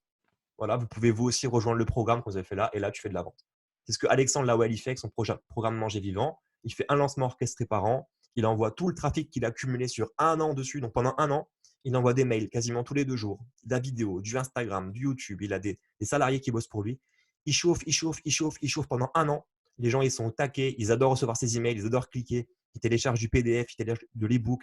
Ils ont des conférences gratuites. Toute l'année, il chauffe. Début janvier, il ouvre les programmes, 4 lancements de vidéos, bam, 500 000 euros en une fois. Merci, fin du game. Tu vois. Toute l'année, il fait de la pub, il investit et il dépense. Donc pendant un an, tu payes ton prospect 1 euro, 2 euros, tu collectes et tu joues ton business sur 4 vidéos. 3, 2, 1, c'est parti. Séquence de mail, partenariat, on y va. Bam, 500, 600 000 euros. C'est dingue. Ouais, par contre, tu te chies dessus pendant 4 jours, mon gars. Donc, pendant 4 jours, tu es là, tu vérifies que ton ClickFunnels ne bug pas, tu as un deuxième compte ClickFunnels au cas où. Tu vois ce que je veux dire? Tu as tout qui est prêt, tu as 3 autorépondeurs, tu es au taquet. Tu as des secrétaires à Madagascar qui appellent tous tes clients. Allô, vous avez eu le programme? Ouais. Tu es à l'affût. Mais c'est une stratégie, tu vois. Tu donnes rien, tu parles pas, tu fais que teaser. Et après, ok, voilà, maintenant j'ouvre les portes du programme, il n'y a que 24 heures pour s'inscrire. Putain, quoi, c'est maintenant? Et c'est vrai, en plus, tu ne peux pas venir après, tu vois, c'est vrai. Et après, une semaine après, il vient, il les réouvre. Il fait, au fait, on nous a demandé un plan de paiement en 8 fois. On peut encore faire plan de paiement en 8 fois pendant 10 heures. Bah, et il prend encore des plans de paiement en 8 fois. Il sait qu'il va avoir 50 à payer dessus, mais comme c'est automatique, il va quand même rentrer 50% du chiffre, tu vois. Bien sûr. Voilà, ça, c'est des petites stratégies comme ça qu'on peut utiliser, qu'on peut tester. Mais c'est un positionnement, c'est un choix stratégique, c'est une direction d'entreprise, tu vois. Là, on n'est pas juste, allez, je vais me faire une petite story pour dire que j'ai un programme. Tu vois, c'est réfléchi, c'est un vrai business en fait. Et c'est ce qu'il faut que vous fassiez. Si vous voulez en vivre aujourd'hui, il faut créer un vrai business. Il faut un plan, il faut une stratégie, il faut une vision. Mais déjà, nous, Ouais. en bricolant, on peut faire des ventes. Ok. Ouais, bien De sûr. vie, on ne pourra pas en vivre parce j'ai pas pu poser cette base avec vous, mais vous ferez des ventes. Ok, merci. Je t'en prie. Good. Ouais. On parle un peu de stratégie du coup de ces réseaux. Ouais. Je vais vous évoquer une stratégie sur, sur YouTube. Et on va parler d'une stratégie Facebook et Instagram. Je vais vous donner quelques petits tips en fait pour réussir à croître sur ce média. Sur YouTube, vous pouvez adopter 2 positionnements. Peut-être même 3. Mais il faudra en choisir qu'un. Le premier positionnement, et YouTube est fait pour ça, c'est le principe d'être un YouTuber en fait. Ça veut dire qu'on va apporter du contenu qui fait vivre un peu les gens, un rêve, où on est très bon en montage vidéo. Donc on a une passion un peu de la vidéo et du montage pour que ça soit un contenu qui soit vivant, quoi. Les vidéos que moi je fais sur YouTube, elles ont été retouchées par un monteur vidéo, mais ça reste quand même des vidéos très explicatives, etc. Où même si le montage il est un peu fun, c'est pas fait pour te vendre du divertissement. Donc tu peux te positionner sur le placement d'un YouTuber qui vend du contenu du rêve avec des belles images, une petite musique, un beau montage. Ça permet de faire un max de vues, d'engagement. C'est un premier positionnement. Tout dépend de ce que vous voulez vendre. Et il marche bien. Deuxième positionnement, c'est ce que moi j'utilise pour vous les coachs, c'est je crée du contenu régulièrement. J'essaie de garder une récurrence de publication de contenu, comme je vous expliquais avant, une endurance sur 1 an, 2 ans, 3 ans. Et moi, j'ai fait l'erreur, j'ai commencé ma chaîne YouTube. Je pensais avoir l'endurance de faire 7 vidéos semaine. Donc, je me suis dit, j'en fais 5 par semaine et les autres, je prends du bonus et de l'avance. Ce qui s'est produit, c'est que j'ai chopé une gastro de ouf. Donc, j'ai pas pu tourner toutes mes vidéos. Et une fois que j'ai fini ma gastro, c'est mon vidéaste qui l'a chopé la gastro. Donc, on s'est retrouvé coincé dans la création de vidéos, 1 mois sans contenu. Donc, du coup, j'ai rechuté. Donc là, on a réétabli les vidéos. Elles sont toutes tournées. J'ai 6 mois d'avance et on va commencer à les publier à raison d'1 par semaine. Puis ensuite, on va monter à 2, ce que je vous expliquais avant, pour être sûr de ne pas se flinguer l'algorithme. Parce que ça ne sert à rien de. J'arrive à faire 5 vidéos semaine, mais je ne mets pas les 5. Je vais en mettre qu'une pendant 1 an et après, je rattrape. L'avantage de ça, c'est que ça permet de poser doucement une autorité en place sur un réseau et le faire grandir progressivement. On n'est pas pressé. Ça va venir tôt ou tard. On ne sait pas quand, mais ça va venir. Moi, je m'en sers en fait pour utiliser ces contenus-là, pour vous les envoyer par mail. Ça veut dire qu'en fait, je collecte des emails par d'autres intermédiaires. Et pour créer une relation avec vous, par mail, je fais du contenu que je mets sur YouTube et que je vous envoie. C'est-à-dire que j'ai de la vue ou pas sur YouTube, je m'en fous. Donc, je n'attends pas le succès sur YouTube. Par contre, c'est un moyen pour moi de communiquer avec vous en vous envoyant un support qui est plus complet qu'un email. L'avantage qu'il y a aussi, c'est que, bon, ça ne marche pas avec les coachs sportifs parce que vous êtes plus dans l'observation que dans l'action. C'est-à-dire que ce n'est pas une critique, hein, c'est que si je vais vous demander de liker une vidéo sur YouTube, vous n'allez pas la liker en fait. Vous en foutez. Vous voulez voir le contenu. Si c'est intéressant, vous vous dites OK, c'est intéressant, c'est bon à prendre et vous passez à autre chose. On n'est pas sur une démarche de tiens, c'est intéressant, super, je vais partager, je vais liker, je vais commenter. Donc, on ne peut pas jouer la viralité YouTube avec vous. Okay, mais dans le fitness, les gens, ils aiment bien commenter, ils aiment bien liker, donc on peut leur demander de faire ce genre de choses-là.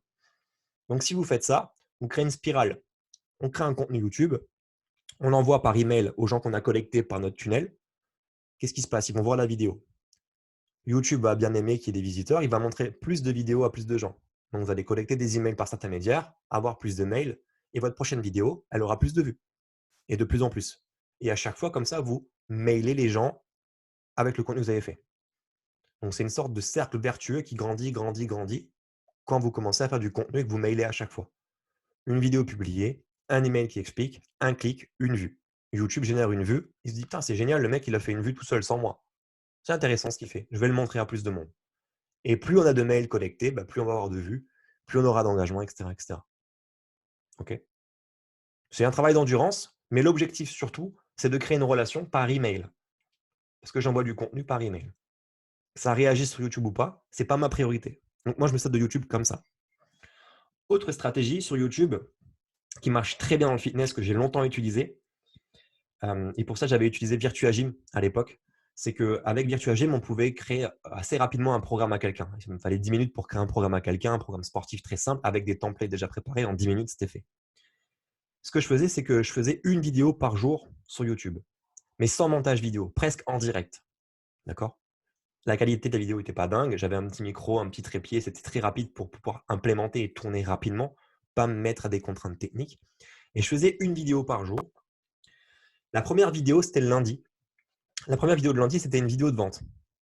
Une vidéo de vente qui vendait, par exemple, un programme spécial TRX à faire à la plage ou dans une forêt pour accrocher le TRX à l'arbre. Ok, perte de poids, TRX, j'en sais rien. Vidéo de vente et il est arrivé sur une page de capture de mail, puis sur un bon de commande où il pouvait acheter son programme 47 €. Et il y avait une offre, 47 € le 97 €, un truc comme ça dans le genre. Et je mettais ça sur YouTube. J'envoyais un mail à ma liste et les gens achetaient ou pas en fonction de l'engagement que ça créait. Le lendemain, je faisais une autre vidéo qui donnait, vous vous rappelez quand on a parlé de la page de capture de mail, qu'il fallait se positionner avec soit une astuce, soit de la motivation, soit un coup de gueule. Vous vous rappelez de ça? J'utilisais la même chose. C'est-à-dire que j'emboîtais ma stratégie. La vidéo du mardi, c'était une vidéo astuce. Et je te dévoilais une astuce en fait pour gagner du temps à l'entraînement grâce au TRX. Donc, je te donnais de la valeur, des conseils au TRX, une astuce pour bien la régler, machin, ce que tu veux. Et à la fin de la vidéo, je disais, si tu es intéressé par l'entraînement TRX, j'ai fait une autre vidéo qui t'explique comment faire pour avoir un programme complet au TRX. Clique sur le lien en description pour voir cette vidéo. Et du coup, toutes les gens qui étaient chauds, qui voyaient cette vidéo, ils allaient cliquer sur le lien pour voir une autre vidéo qui était une vidéo de vente. Donc, l'avantage qu'il y avait, c'était que j'envoyais du trafic qualifié sur ma vidéo de vente. Pourquoi je dis qualifié? C'est parce que ce que j'ai demandé, donc le call to action, l'appel à l'action, était fait en fin de vidéo. Ça veut dire qu'un mec, il se promène sur YouTube, il voit ma vidéo d'astuce. S'il n'est pas intéressé, il va déconnecter de la vidéo au bout de 10 secondes. S'il est moyennement intéressé, il va rester jusqu'à la moitié. Et s'il est captivé par ce que je raconte, il va rester jusqu'à la fin. Et s'il reste jusqu'à la fin, je lui offre l'opportunité d'aller plus loin et de voir une vidéo de vente. Donc en fait, ceux qui vont voir ma vidéo de vente va être un trafic hyper chaud. Parce que le mec, il va se taper 10 minutes de vidéo astuce et il va se taper 10 minutes de vidéo de vente pour acheter un produit à 40 €. Donc, il m'aura consacré 20 minutes de temps et d'attention pour être confronté à un produit qui peut lui plaire à 20 € ou à 40 €. Donc, je ne vais pas avoir beaucoup de vues sur ma vidéo de vente, mais je suis capable de dire que pour X vues de ma vidéo ou pour 100 vues de vidéo, je fais une vente. Vous voyez l'idée? Mercredi, je fais une vidéo de motivation. Je te motive et je te dis, voilà, tu peux travailler avec TRX à la maison, c'est possible pour toi, accroche la porte comme ça. Et à la fin, j'ai fait une autre vidéo qui parle d'entraînement TRX. Tu veux savoir comment faire un programme. Redirection vidéo de vente. Jeudi, vidéo coup de gueule. Coup de gueule contre toutes les contrefaçons TRX qui existent ou je sais pas quoi. Je leur explique que voilà, le TRX du Decathlon, il n'est pas de bonne qualité ou je sais pas, coup de gueule contre quelque chose. Et à la fin, petite explication sur ce que c'est le TRX, redirection, vidéo de vente. Vendredi, vidéo, un nouveau monde. On a souvent parlé du gainage et tout ça, c'est que sur les coudes ou que en position planche ou contre le mur en position chaise. Mais non, on peut aussi renforcer ses muscles avec le TRX en faisant ça parce que le gainage est intégré, blablabla. Ah ouais, c'est intéressant. Et j'ai fait un programme qui t'explique comment faire. Redirection, vidéo de vente. Samedi, témoignage. À ma salle de sport avec un client à moi, entraînement TRX à 2. Qu'est-ce que tu en penses là, les biceps et tout? Ah, c'est génial et tout, je vous recommande. Ok. Si vous aussi voulez un programme, j'ai fait une vidéo qui l'explique. Et toute ma semaine, en fait, c'était des vidéos qui redirigeaient vers la vidéo du lundi pour faire des ventes. Donc, toute ma semaine, j'étais en lancement sur mon programme TRX. Lundi prochain, programme cuisse abdos fessiers à la maison. Je change de sujet. Vidéo de vente. Mardi, astuce. Mercredi, motivation, etc. Donc, je propose du contenu de qualité moyenne, parce que c'est pas fou comme contenu, parce qu'il faut alimenter régulièrement, mais je suis présent, j'alimente, je donne du contenu et je redirige sur de la vente. Et comme je change tout le temps de produit, en fait, les gens, ce qui se passe, c'est qu'ils veulent acheter tout le temps mes nouvelles formations. Donc, ils adhéraient, débloquaient l'application sur Virtua Gym, ils cherchent leur programme, c'était réglé. Ça marche très bien. Au bout d'1 mois et demi, 2 mois, vous commencez à faire des ventes. Et ça se met en place de manière récurrente. Et au bout de 3 mois, 4 mois, 5 mois, vous avez des gens qui viennent acheter un programme que vous avez oublié que vous avez vendu. Ah, c'est vrai, il veut un programme TRX, mais c'est quoi ce truc? Ah ouais, c'est ce que j'ai fait en janvier dernier. Ah ouais, attends, attends, je te le cherche, je te le donne. Parce que vous avez créé un programme par semaine. Ça, c'est une très bonne stratégie qui permet de pas de chercher de l'audience, mais qui permet de multiplier la fréquence de vente. Vous voyez l'idée? Mais il faut être endurant.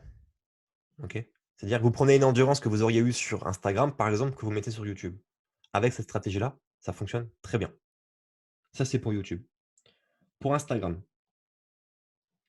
la stratégie sur Instagram nécessite d'être présent. Il faut impérativement pouvoir débloquer l'option swipe up sur Instagram. C'est quand vous faites une story et que vous voulez que les gens fassent le mouvement de scroll vers le haut pour accéder à votre site web.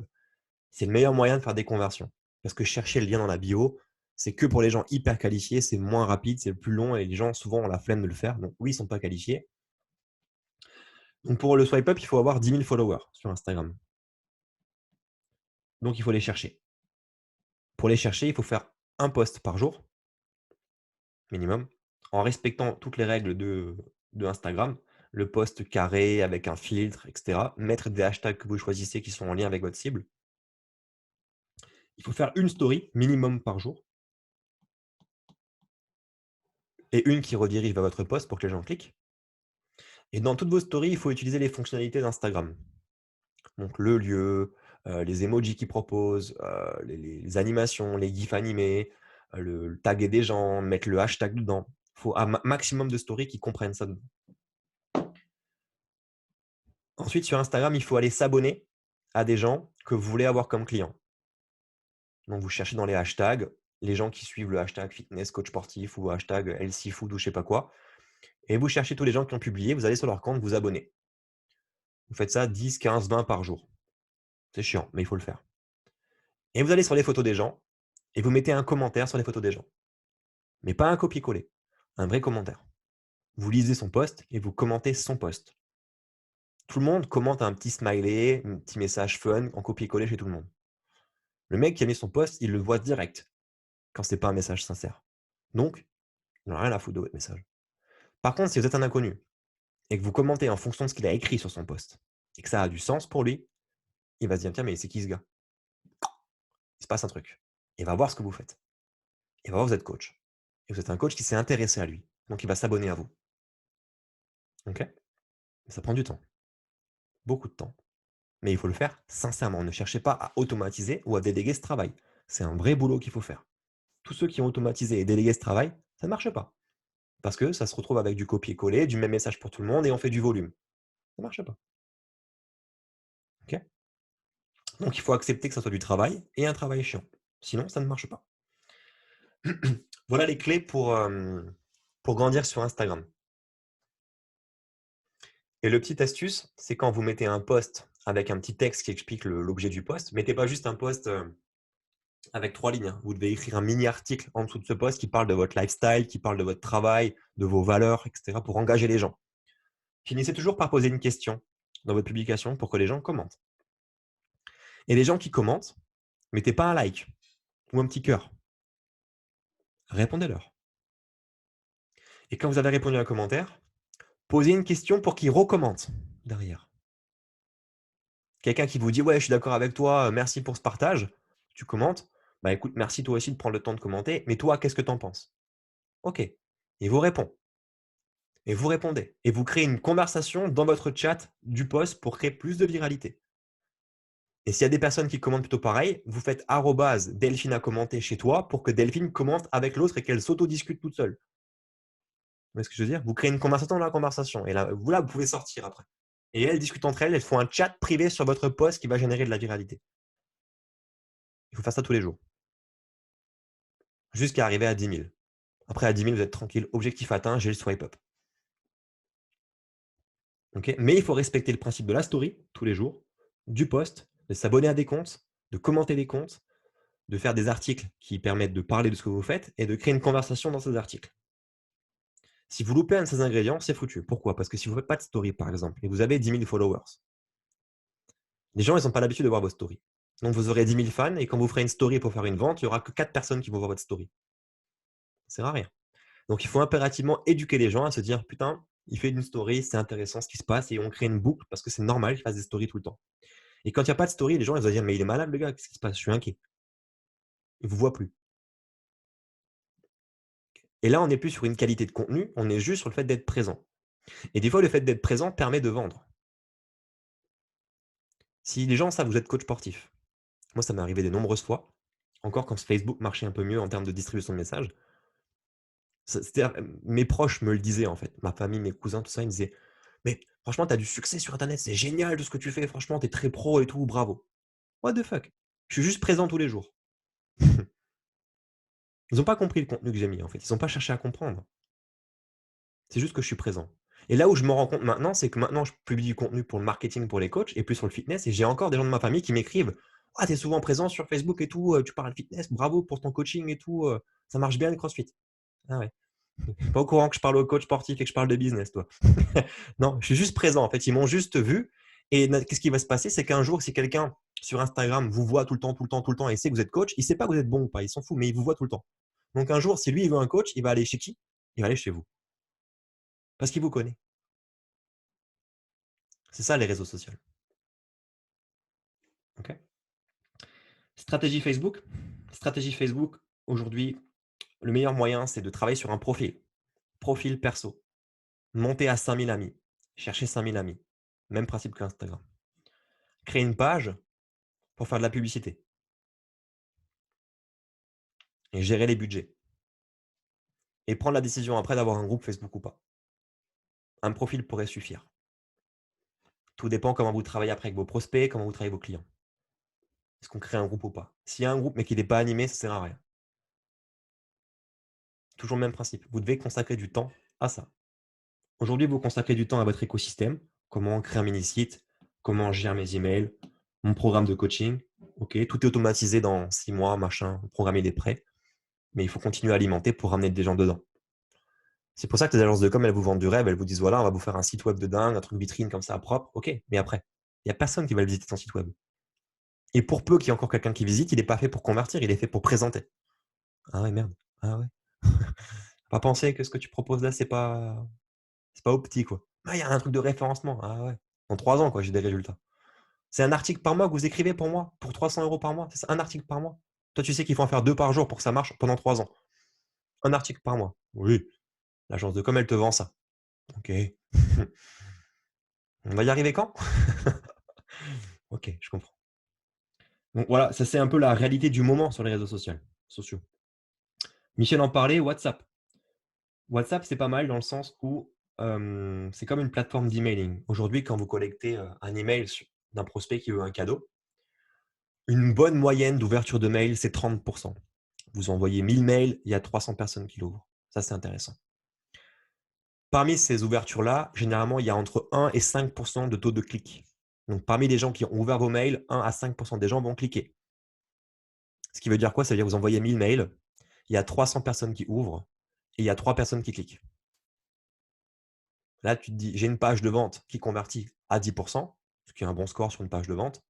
J'envoie 1000 emails, il y en a 300 qui ouvrent, il y en a 3 qui cliquent, donc j'ai 3 personnes qui voient ma page de vente.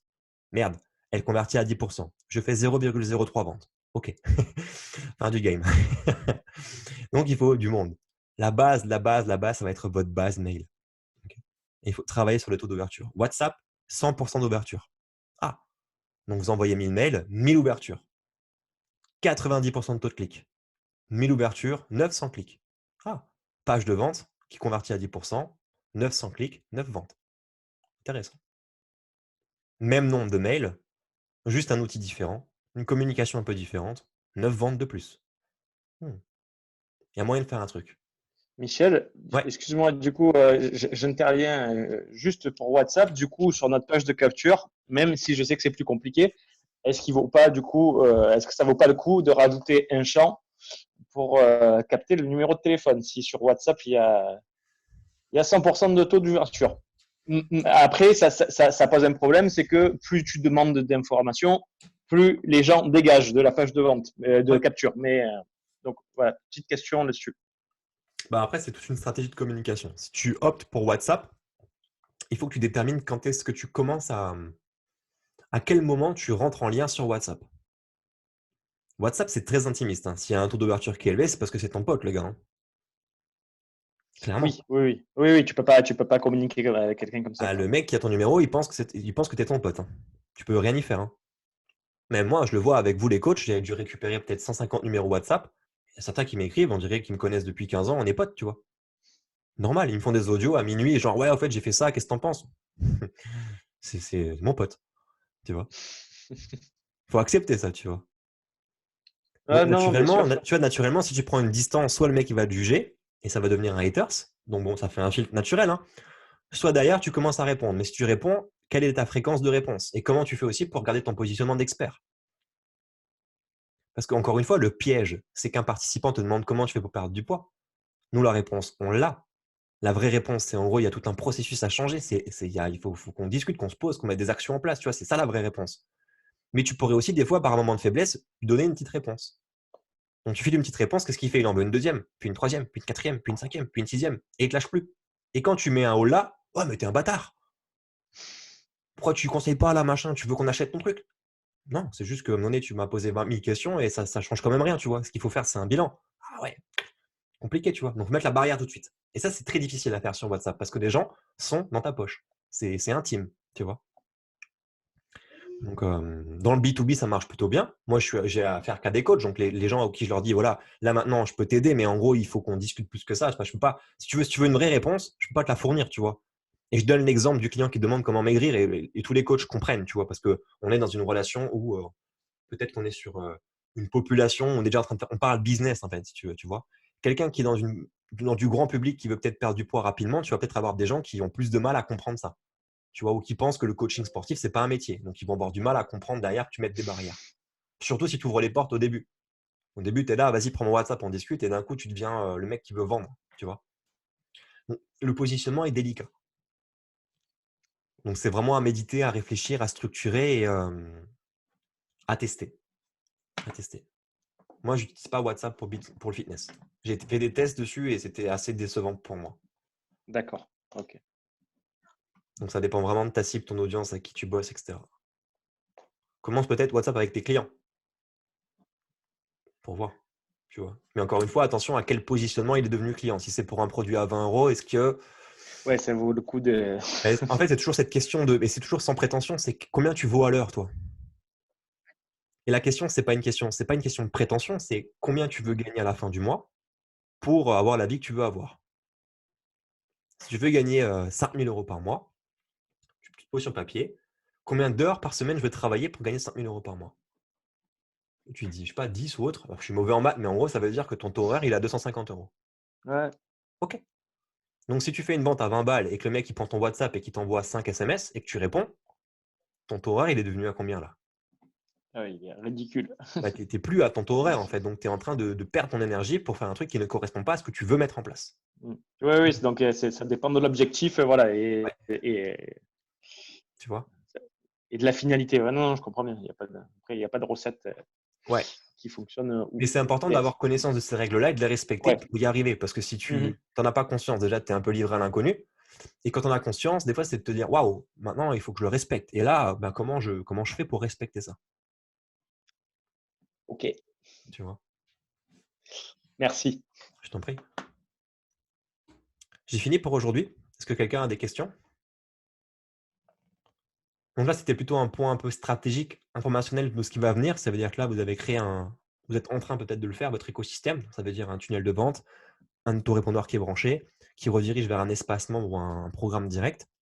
Libre à vous de prendre de l'avance, de commencer à le créer, d'anticiper, de finir ou pas. La meilleure stratégie, c'est de le vendre avant de l'avoir créé. Vous connaissez maintenant ça. Et l'étape suivante, ça va être maintenant de se positionner sur les réseaux sociaux. OK? Ce qui est certain, c'est que vous tous aujourd'hui, si vous êtes déjà un peu sur les médias sociaux, pro ou pas pro, mais les gens savent plus ou moins que vous êtes coach sportif, que vous avez ce métier-là, que vous faites ça, vous allez commencer à faire des premières ventes assez facilement parce que vous n'avez rien proposé jusqu'à présent de vente en ligne. Donc, pour tous ceux qui sont nouveaux sur le coaching en ligne, ce sera la première fois que vous allez parler de votre programme gratuit que vous allez offrir avec une vente derrière. Donc, depuis toutes ces années, depuis tout ce temps sur les réseaux sociaux, vous avez créé des mini-fans en fait, finalement, sauf qu'ils n'avaient jamais rien à acheter. Et là, d'un coup, il y a un truc à acheter. Donc, vous allez faire des ventes grâce à ça. OK? Et c'est important pour moi de vous le dire parce que c'est pas des vraies ventes en fait. Ah oui, c'est de l'argent qui va rentrer, mais c'est des gens qui étaient déjà prêts à acheter, peu importe ce que vous sortiez. Vous comprenez ce que je veux dire? Demain, vous faites un Facebook Live, vous dites voilà, j'ai téléchargé l'application GoWood ou Virtua Gym ou un truc Adidas machin ou Runtastic ou je sais pas quoi. J'utilise ça, installez-la aussi, vous allez voir, c'est cool. Ils vont tous le faire, ceux qui sont fans. Parce que vous leur avez proposé ça et qu'ils attendaient de vous que vous proposiez quelque chose. Donc, si demain vous vendez votre programme, les gens vont acheter votre programme. C'est pour ça que je peux vous garantir que vous ferez des ventes, en fait. La complexité, c'est qu'une fois que votre audience et vos mini-fans ont été touchés, c'est comment tu vas chercher, toi qui es basé à Marseille, un mec qui vit en Belgique, qui va acheter ton programme, qui ne te connaît pas. C'est là que le business en ligne commence. OK? Donc là, vous avez les outils à disposition et on va finir cette semaine pour que vous ayez des bons outils à disposition. Vous ferez normalement tous des ventes, j'espère. On fera en sorte. Mais sachez que c'est juste l'apéro, tu vois. C'est OK. C'est comme ça que ça marche. Après, on rentre dans le game. Donc, je ne veux pas vous vendre de rêve avec ça. Ok? C'est important. Il y a plein de grands marketeurs qui font du consulting, qui, peu importe les domaines de compétences, ils vont prendre un client qui veut apprendre à des entrepreneurs à faire un business ou faire ci. Ils collectent souvent du témoignage client en disant ouais, putain, j'ai fait des ventes, machin, trop bien. Ouais, attention, les ventes que tu as fait là, c'est sur ton audience des gens qui te connaissent déjà. La réalité, c'est que derrière, est-ce que tu continues à faire des ventes? Ok, c'est autre chose. Donc, on voit souvent la surface de l'iceberg, mais on ne voit pas ce qui se passe en dessous, ni les galères qu'on peut vivre derrière. Donc, c'est important de créer ensuite ces systèmes qui vous permettra de dire ok, je comprends comment faire pour augmenter mon message et gérer ensuite cette équation d'acquisition de nouveaux clients. Est-ce que je passe du temps? Est-ce que je paye mon client? Qu'est-ce que je fais? On peut ne pas forcément payer son client. Quand je dis payer, c'est investir. Ça veut dire soit tu investis du temps, tu vas faire 50 Facebook Live et tu sais qu'avec 50 lives, tu as un client. Ok, tu dis bon, bah voilà, un client à 20 euros, c'est 50 lives. 50 heures de travail pour un client. Maintenant, je vais essayer de faire un client en faisant seulement un live. Ok, intéressant. C'est aussi une manière d'avoir cette équation d'acquisition de clients. Okay.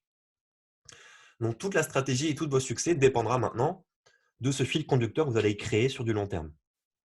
Ok. Donc, le meilleur moyen aujourd'hui pour réussir, c'est de choisir un positionnement et de s'y tenir. Même si c'est très difficile. Mais vous ne pourrez pas être partout. Si vous regardez ce que je fais moi, je suis sur YouTube, Instagram et un groupe Facebook. Ok? Je suis sur Instagram pour le fun. Je ne fais pas de business avec ça. Donc, de temps en temps, il y a une publication, de temps en temps, il y a une photo. Ça m'éclate plus qu'autre chose, en fait. Et ça me permet de voir ce que les coachs mettent en image ou autre et ce qui se passe. Ça me tient informé un peu de l'actu des coachs. Parce que c'est plus simple que sur Facebook. YouTube, j'y suis pas pour être bon sur YouTube, j'y suis pour pouvoir donner du contenu aux coachs qui sont dans mon groupe Facebook, à qui j'ai récupéré le mail. Donc, une fois qu'on aura fini ces 14 jours, je vais reprendre mon endurance de mail et vous recevrez tous un mail par jour. Avec soit un contenu par mail, soit un contenu par mail plus une vidéo qui sera sur ma chaîne YouTube. C'est ça ma stratégie. Et je m'y tiens. Des fois, je perds l'endurance de mailing, c'est pas grave, mais là où je suis présent, c'est sur mon groupe Facebook. Comme là maintenant, à la base, je vous ai cherché de mon groupe Facebook et vous êtes sur mon groupe. Et quand je raccroche ce live, il y a des questions, des commentaires, des gens qui échangent entre eux. C'est là où je travaille. Ok. Les grands dans le marketing ont aussi un endroit où ils travaillent, mais ils ont pu multiplier leur force de frappe parce que derrière, ils ont pu déléguer. C'est-à-dire que demain, moi, je pourrais décider de payer un stagiaire ou de payer quelqu'un qui pourrait potentiellement me filmer toute la journée ou qui pourrait, pendant, je sais pas, une semaine, me filmer tous les jours, faire plein de photos, plein de mini-vidéos, et je pourrais le payer pour qu'il puisse ensuite animer mon Instagram pendant 1 mois ou 2. Vous voyez? Mais en lui demandant de respecter le fait d'ajouter des amis sur Instagram, d'aller commenter sur Instagram, de faire des stories tous les jours, etc. Pour faire des stories tous les jours, il faut qu'il y ait ma tronche sur les stories. Donc, il faut qu'il me filme en avance pour pouvoir recycler ça. Ou qu'il aille chercher sur YouTube des vidéos où je parle aux gens pour mettre juste l'extrait sur une story pour croire que c'est une vraie story. Mais si moi, je veux faire ça et que je veux continuer à être sur Facebook et vous répondre et machin, ben, j'ai plus de vie alors. Donc, le seul moyen de pouvoir scaler comme ça, c'est de payer quelqu'un qui le fait pour moi. Et là, vous pouvez compter au moins 2000 balles par mois un prestataire comme ça. Okay. Pour le faire, il faut gagner un peu d'argent. Mais vous pouvez accélérer comme ça.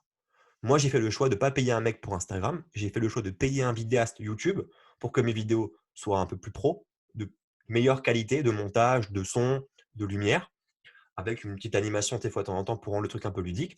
Pour l'instant, ça me plaît, c'est mon choix. Je trouve que ça réagit plutôt bien. Les vidéos sont plutôt sympas. Je ne sais pas ce que vous en pensez pour ceux qui les ont vues. Et de l'autre côté, j'ai payé un prestataire qui gère mon acquisition de trafic. C'est-à-dire que je paye quelqu'un, je pourrais vous filer son contact si vous voulez, mais bon, il prend 2000 € hors taxe par mois, qui gère toutes mes campagnes de pub. Donc, c'est lui aujourd'hui qui gère mon budget. J'ai 100 € par jour sur Facebook Ads et 15 € par jour sur YouTube Ads et je ne mets pas le nez dedans. C'est lui qui le gère pour moi, qui vérifie que ça ne s'effondre pas, que c'est bon.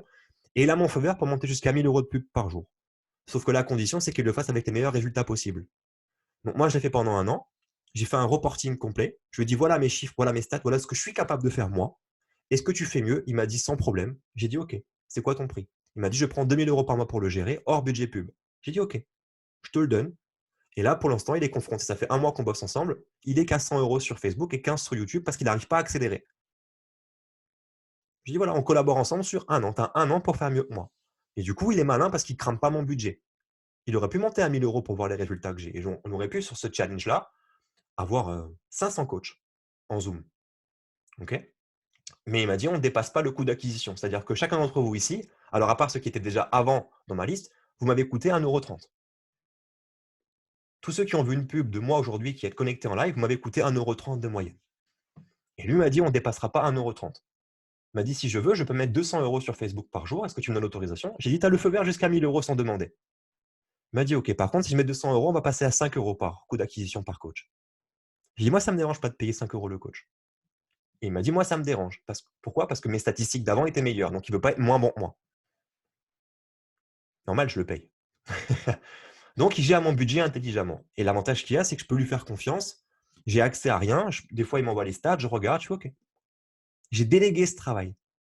Avant, je devais checker mes stats tous les jours. Et quand vous tournez à 1 000 € par jour, je peux vous dire que ça fait flipper. Parce que si tu checkes tes stats et que tu as mal vu, tu as 1 000 € qui partent le lendemain. Et ça part, et ça part, et ça part, et ça part. Ça fait mal, 1 000 € par jour. Vraiment, ça fait bizarre. Tu vois, il faut rester à l'affût. Là, c'est lui qui gère.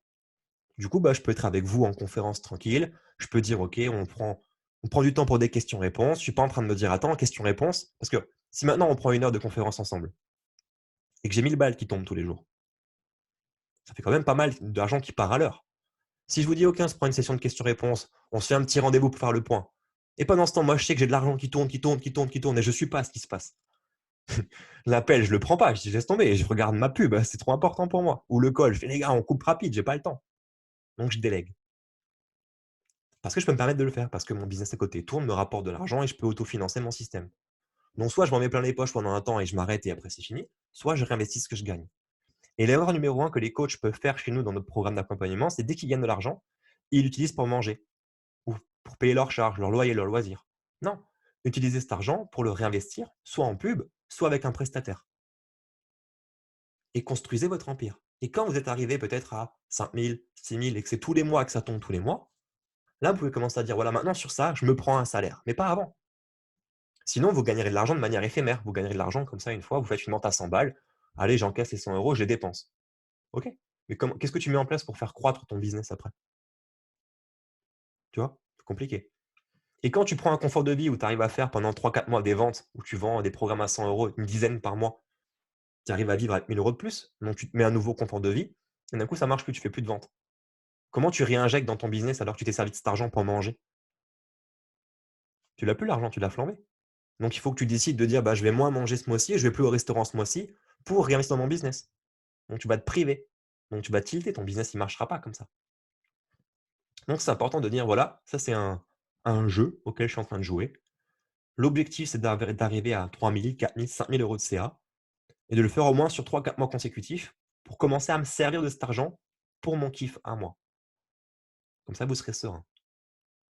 Tout ce que vous gagnez, vous pouvez le réinvestir. Si vous gagnez 10 000 € en 10 mois, si vous claquez 10 000 € en pub Facebook et que ça ne marche pas, c'est pas grave finalement. C'était un jeu. Par contre, si c'est 10 000 € qui vous appartenaient à vous et que vous viviez avec et que vous devez faire moins 10 000 sur votre compte, oh putain, là, le jeu, il est moins drôle, quoi. Donc ça va être après dépendant de vos stratégies. Soit vous sacrifiez beaucoup de temps, vous investissez beaucoup de temps, c'est le bon terme, soit vous investissez beaucoup d'argent, soit les deux.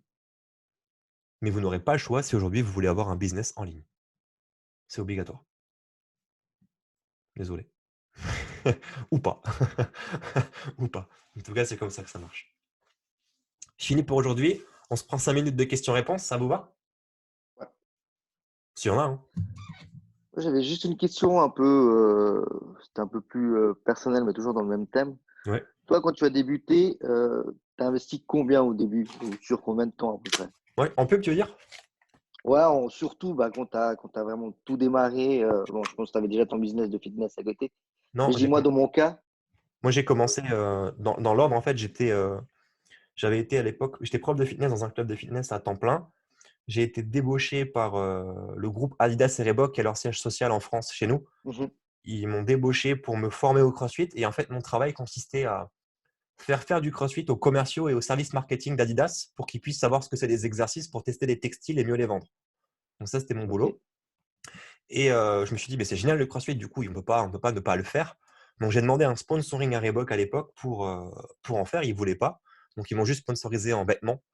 Et j'ai commencé à faire du CrossFit dans la rue dehors. Donc j'ai pris une affiliation pour faire dans les parcs. Et j'étais un des premiers à le faire. Et j'ai abonné comme ça 50-60 personnes. J'ai commencé à me former du coup en communication pour avoir du monde. Et quand je me suis rendu compte que ça marchait bien, bah, j'ai quitté mon salariat complètement. J'ai arrêté chez Adidas aussi et je me suis mis à 100% à mon compte. Et en fait, en me rendant compte que j'arrivais à avoir des clients grâce à Facebook, Instagram, etc., je me suis dit, mais tu sais, je peux aussi faire maintenant du coaching où j'aide les gens à distance. Et c'est comme ça que j'ai commencé à rentrer dedans en fait, et à me former. Je fais la version rapide. Mais au tout début, quand je devais vraiment être dans mon business, moi, j'étais un gros radin, hein. Moi, je n'investissais rien du tout, hein.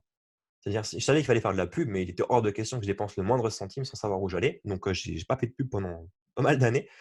Euh, il fallait, à l'époque, c'était des sites sur WordPress. Donc, c'était pas ClickFunnels, ça n'existait pas encore. Enfin, c'était pas connu. Il fallait acheter des petits plugins pour avoir des options de capture de mail et compagnie. Ça coûtait 20 balles, 30 balles. On se mettait à 4 pour les acheter. On en achetait un, on se partageait la licence et on divisait par 4 les 40 euros. J'étais radin à ce point-là. Moi, je voulais pas investir. Tu vois, j'étais trop frileux, je savais pas où j'allais. J'étais en train de, je mettais le nez dedans, mais je voulais surtout pas dépenser. Puis j'ai commencé à faire des séminaires, des gens qui faisaient des formations pour faire du web marketing. Et là, je me suis dit, tiens, on est avec des gens qui font du business, t'expliques, tu réseautes. Et tu voyais qu'il y avait des mecs qui étaient sur un niveau plus avancé que toi, qui disaient, bah voilà, moi j'ai acheté le logiciel de webinaire à 400 balles, j'ai pris l'abonnement pour l'année. Nous, on était là, on s'est mis à 8 pour l'acheter, ce truc-là, tu vois, lui, il a acheté tout seul, boum, il l'implémente. Mais le mindset était de se dire que le mec là, il a acheté, 2 jours après, il a fait des ventes et il a rentabilisé. Nous, on a mis plus de temps à chercher 8 gars pour acheter le logiciel que l'utiliser le logiciel, tu vois. Et ça, au début, tu comprends pas. Donc, j'étais vachement frileux sur ça. Et je crois que j'ai dû bien mis 2 ans, je pense, avant de commencer à comprendre qu'il fallait investir pour se former, pour comprendre et après pour accélérer. Et une fois que ça a été fait, après, bah, j'ai commencé clairement à investir comme jamais. Aujourd'hui encore, j'investis tout le temps ce que je gagne dans des formations, dans plein de choses. Tu vois. Donc, mes toutes premières campagnes de pub, j'ai dû, je crois, mettre 1 euro par jour. J'avais peur, tu vois. Ouais. Au début, je me suis dit non, je vais mettre la campagne sur 3 jours et je mets 1 euro sur 3 jours, comme ça je suis sûr. Et dans la formation, les mecs, ils t'expliquaient, donc la formation que tu as achetée aussi, tu vois, Ouais. le mec, il t'expliquait qu'il fallait laisser la pub tourner tous les jours sans la stopper. Donc tu dis, ok, ben, par contre, comme j'ai pas le contrôle, moi je mets que 1 euro par jour, comme ça fait que 30 par mois, je suis en sécurité. Mais du coup, tu n'as pas de statistiques, tu as des chiffres de merde, tu n'arrives pas à des résultats. Tu vois. Ah, bah ouais. Et en fait, les expériences que j'ai vécues, c'était de me dire que je suis tellement trop frileux que j'avance pas, en fait. C'est pour ça que moi, j'ai mis 5 ans, 6 ans à avoir un business qui tourne vraiment. Tu vois. Et c'est ce que j'essaie de faire avec vous, de vous dire, voilà tous les raccourcis, en fait. Faites pas ces erreurs, parce que de toute façon, si vous faites ces erreurs-là, vous irez au même résultat. Ça va fonctionner, mais vous aurez perdu 5 ans. Ouais. Clairement. Aujourd'hui encore, tu vois, le raisonnement que j'ai, c'est je fais assez de trésorerie pour me payer un prestataire qui gère mes pubs Facebook. Alors qu'avant, ce que j'ai fait, c'est que j'ai fait des cours Facebook par webinaire c'était un ricain qui faisait ça. Je parle pas bien anglais, moi, mais vraiment pas bien. Et le gars, il faisait des webinaires. C'était en décalage horaire. Donc, j'arrivais pas à tous les suivre. Donc, j'enregistrais l'écran. Les webinaires de 2 heures, un truc de le mec qui parle. Tu rentres dans le logiciel Facebook, il t'explique comment cliquer la stratégie en anglais. Tu comprends rien. Il faisait des blagues en même temps. On ne savait pas si c'était une blague ou si c'était sérieux. Du coup, ce que j'ai fait, c'est que j'ai enregistré les vidéos. Je les ai envoyées à des prestataires en ligne qui faisaient des traductions. Donc, j'avais un prestataire, c'était un Congolais ou je sais pas ce que c'était le gars, je sais plus. Il avait un accent un peu genre bonjour madame, tu vois, un peu comme ça. Et je le payais quoi 100 balles, je crois, par vidéo. Il me traduisait la vidéo sur un audio et il m'envoyait l'audio. Et moi, je me tapais l'audio du coup du Congolais qui m'expliquait en français comme il pouvait ce qu'il avait compris sur la vidéo. Et j'ai dû faire 70 heures de vidéos Facebook comme ça pour me former, tu vois. Je me dis que, alors j'avais payé ça en tout, j'ai dû dépenser peut-être 2000, 2500 euros la formation totale. Aujourd'hui, c'est ce que je dépense par mois pour un prestataire. Mais je me dis que je gagne tellement de temps aujourd'hui en dépensant cet argent que ce que j'ai passé comme temps et heures à me former sur ce truc, waouh. Et tu vois, c'est là où tu dis, mais en fait, ouais, tu gagnes du temps en investissant. Mais c'est vachement compliqué de le comprendre quand tu n'as pas les finances et la vision Voilà, à ouais. l'instant T. Tu vois ce que je veux C'est dire? ça. La vraie réponse, c'est oui, putain, investis, même si c'est inconfortable, et fais confiance. Alors que quand tu es dans la phase où tu le vis et que tu n'es pas encore arrivé à ce stade-là, tu ne fais pas confiance, tu n'y crois pas et tu n'es pas prêt à investir. Mais le meilleur moyen d'avancer aujourd'hui, c'est d'investir. Et moi, je le vois dans mon business. Quand je bloque, je cherche un prestataire et j'investis et il débloque. Même en 5 minutes, il débloque. Tu vois, tu dis, waouh. Il existe des masterminds en fait où tu peux retrouver d'autres personnes qui bossent un peu comme toi dans d'autres domaines. Tu vas payer très cher la place du mastermind, même pas pour le contenu que le mec il va te donner, juste pour discuter avec des gens qui ont payé très cher leur place, qui pendant la pause café vont te donner des conseils. Et c'est ce conseil-là qui va changer ton business. Tu te dis, putain, fais chier, en fait, j'ai rien appris de la conférence du mec. J'ai payé 20 000 euros l'année pour participer à 4 rendez-vous dans l'année. C'est 4 week-ends, tu vois, où tu payes encore ton restaurant, tu payes encore ton hôtel. Il parle sur un PowerPoint, il t'explique des trucs que tu connais déjà. Je dis, mais putain, sérieux? Et à la pause déjeuner, tu vas parler à un mec, il te demande 2-3 petits trucs sur ce que tu fais, tu lui expliques et tu te dis, mais pourquoi tu fais pas comme ça? Et là, tu es là, oh, putain, mais ouais. Et c'est bon. Et les 20 000 balles, ils sont rentabilisés, en fait, tu vois. Mais ça, encore une fois, pour pouvoir dépenser 20 000 balles pour aller boire un café avec un Oui, gars il que tu connais, faut. là-dedans, en fait, il faut juste le vivre à petite échelle, tu vois. Mhm. C'est pour ça que tous ces grands conférenciers, ces coachs, ils te disent, bah voilà, faites-vous des regroupements, des mini masterminds. Le truc mentorat que j'ai mis en place sur Facebook, c'est pas anodin. C'est que si tu commences à discuter avec quelqu'un qui a des compétences, tu vas échanger, tu vas te rendre compte que tiens, tu apprends des choses. Et après, tu peux très bien proposer, on pourra mettre en place un week-end où on se retrouve tous ensemble à l'hôtel. Mais même où je peux même proposer, tu vois, où chacun, même pas orchestrer le business, c'est-à-dire, voilà l'hôtel, on y va, chacun paye sa place, sa bouffe, son déplacement, vous gérez, il n'y a rien à prendre, mais vous allez voir que durant ce moment, on va échanger tous ensemble et vous allez Mhm. grandir. Alors imagine quand tu fais ça plusieurs fois. J'en ai fait plusieurs des trucs comme ça, un peu gratos. Qu'est-ce qui se produit? Bah, il se produit qu'arrivé à un stade, quand tu as fait ton 10e mini mastermind un peu low cost, entre guillemets, tu vois, où tu attires un peu des gens qui se posent des questions, parce que des gens qui ne payent pas, c'est des gens qui s'interrogent encore, ils ne sont pas prêts. Tu comprends? Mhm. Donc quand tu fais ça 10 fois de suite, toi, tu te poses plus de questions, tu sais que ça va être bénéfique pour toi. Donc tu y vas, tu es déterminé. Tu sais pourquoi tu y vas. Tu comprends? Mais tu vas être avec des gars qui se posent des questions. Donc toutes les conversations que tu vas avoir, aujourd'hui, elles t'apporteront plus rien. Parce que eux, ils sont au stade de mais est-ce que tu crois qu'il faut que je fasse un tunnel de vente ou qu'il faut que je fasse plutôt un site web? Ouais. Toi, la question, tu l'as réglée déjà il y a 3 mois. Mhm. Tu comprends? Donc qu'est-ce que tu fais après? Tu te dis bah voilà, maintenant je vais chercher peut-être des personnes qui peuvent m'apporter quelque chose. Donc, je vais peut-être commencer à payer un mastermind à 1 000 € le week-end. Et tu te lances. Et tu essayes. Et tu vois des gens du coup qui sont prêts à le faire eux aussi. Donc ils ont déjà réglé les problèmes que tu as déjà toi vécu. Donc tu montes ton niveau de communication, d'échange. Et une fois que tu as fait ça 3-4 fois, qu'est-ce que tu fais? Tu mets 10 000 € dans le week-end et tu côtoies d'autres personnes. Donc le raccourci, c'est quoi? Bah, si tu as de la trésorerie, paye-toi un week-end à 20 000 en fait, direct. Ou intermédiaire, peut-être à 1 000 € tout de suite, au lieu de passer par du gratuit, commence par 1 000 balles, puis par 5 000. Mais prends les raccourcis tout de suite en fait. Il faut que tu sois le plus con du groupe en fait. Là où tu vas, paye, il faut que tu sois le plus con. Et si tu es le plus con, tu vas sortir le plus enrichi en fait. Tu vois? Mhm. Et ça, moi, j'ai mis beaucoup de temps à comprendre. Et j'ai organisé plein de fois des apéros dînatoires et tout dans des hôtels et tout pour faire venir des gens pour parler business. Et à la fin, c'est moi qui animais le truc en fait. Moi, je voulais échanger et c'est moi qui leur donne des conseils. Je me suis dit, non, arrête et arrête de faire ton radin. Investis toi aussi. Moi, j'ai mis beaucoup de temps avant de mettre la main à la poche. Et le jour où j'ai mis la main à la poche, mon business s'est décollé. Mais ça, c'est facile à dire encore une fois. Et Ouais. j'aurais aimé qu'on puisse avoir ce discours avec moi quand j'étais plus jeune. Ça m'aurait peut-être aidé à perdre moins de temps. Mais encore une fois, l'ayant vécu, je sais que peu importe le discours que tu peux tenir, si tu es bloqué en fait. Et que peu importe comment tu vas t'exprimer en face, si tu n'es juste pas prêt, tu n'es juste pas prêt en fait. Il faut juste que tu grandisses et que tu comprennes par Alors, toi-même que c'est ce qu'il faut faire. Je peux avoir le meilleur discours du monde pour te convaincre. C'est toi qui prends la décision, tu vois. mhm. Donc la réponse à l'investissement, je viens de te la donner en étant très très large. En gros, moi, j'ai été hyper radin.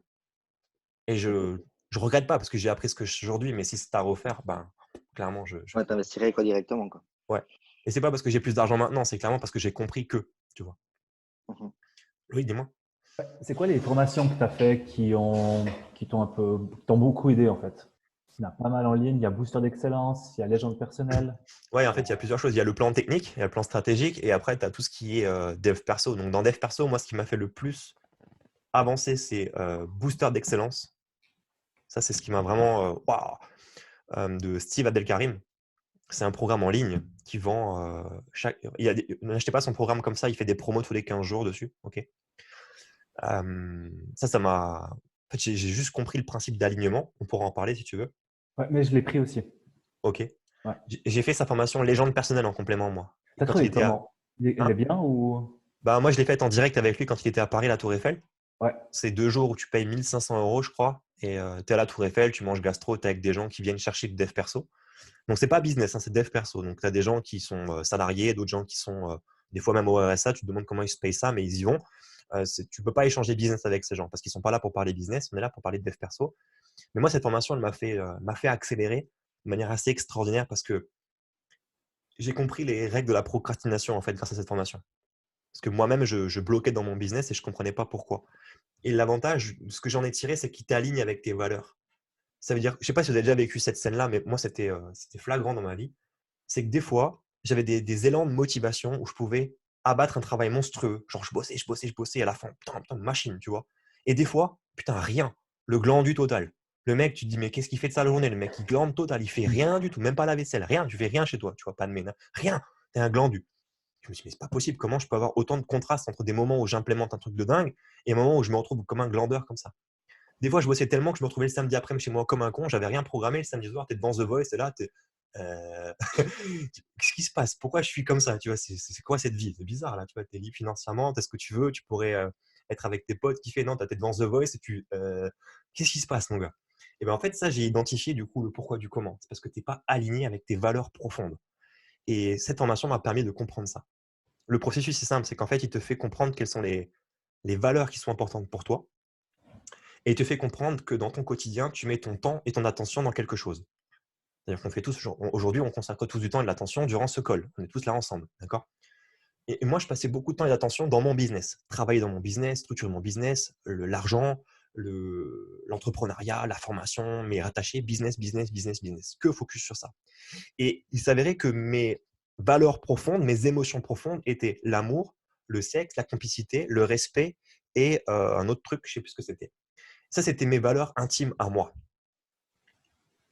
Il m'a demandé de classer ça sur une sorte de roue géante qui me permettait de savoir si c'était plutôt du business, plutôt de l'argent, plutôt de l'amour, plutôt de la relation de couple, plutôt les relations sociales, la spiritualité, etc.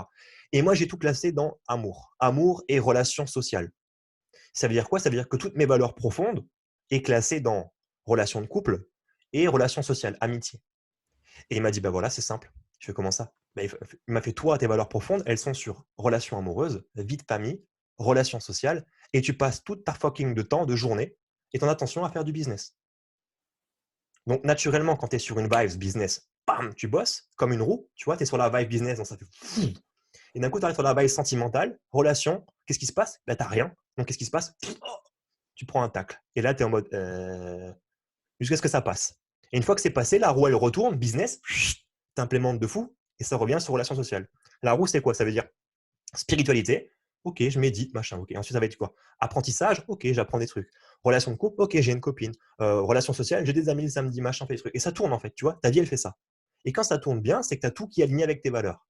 Et toi, il m'a dit, tu es focus sur business. Donc, quand ça arrive business, tu mets tout dedans, ça avance de ouf, et tu arrives sur la case sentiment, relation de couple, tu es célibataire, tes potes, tu les vois plus parce qu'ils ne comprennent pas ce que tu fais, et que derrière, tu as 10 fois plus de pognon qu'eux parce que tu as tout mis en place pour y arriver, et que bah, du coup, ils ne comprennent pas que pour toi, tu peux payer une tournée sans culpabiliser, ce que tu veux, tu vois ça. Tu pars en vacances quand tu veux. Moi, mes potes, des fois, je les invite en vacances, ils ne comprennent pas, ils pensent qu'ils sont redevables après. Je leur dis, non, les gars, c'est juste que c'est facile pour moi. Donc, du coup, tes potes, c'est plus tes potes parce qu'ils sont là pour le pognon. Donc, qu'est-ce qui se passe? Tu les vois plus. Donc, tu arrives sur cette phase-là, qu'est-ce qui se passe? Et tu passes par une phase où, oh putain, c'est dur, c'est dur, c'est dur, et tu comprends pas pourquoi. Et tu veux bosser business, business, business. Mais non, c'est pas le vibe business là. J'ai dit, mais qu'est-ce qu'il faut que je fasse alors? Il m'a dit, bah, c'est simple, va au centre-ville chez toi, trouve une meuf. Va draguer, tu vas draguer 100 meufs, tu donnes ton numéro, tu dragues, tu sors, tu flirtes, tu t'amuses, trouve-toi des potes, fais-toi un cercle social. Il m'a dit, si tu fais ça, tu vas exploser tes chiffres financiers parce que ta roue, elle va faire ça, business, relation de couple, au lieu de faire et te mettre 3 semaines en out, ça va faire business, relation de couple, et business. Et tu t'arrêteras plus. C'est-à-dire que tu vas implémenter ton taf en une semaine de dingue, et au lieu de bloquer 3 semaines, tu vas rester actif pendant un mois et tu vas tourner. Et comme tu as du pognon, tu pourras kiffer avec ta meuf, l'emmener en vacances où tu veux parce que tu vas kiffer. Là, tu as du pognon, tu fais quoi avec ton pognon? Tu regardes The Voice. Tu vois, ah ouais, super, ça sert à quoi du pognon du coup? Bah rien, The Voice, c'est gratuit pour tout le monde. Je fais ok, voilà ce que j'ai appris dans cette formation, pour te la faire en résumé simple, tu vois.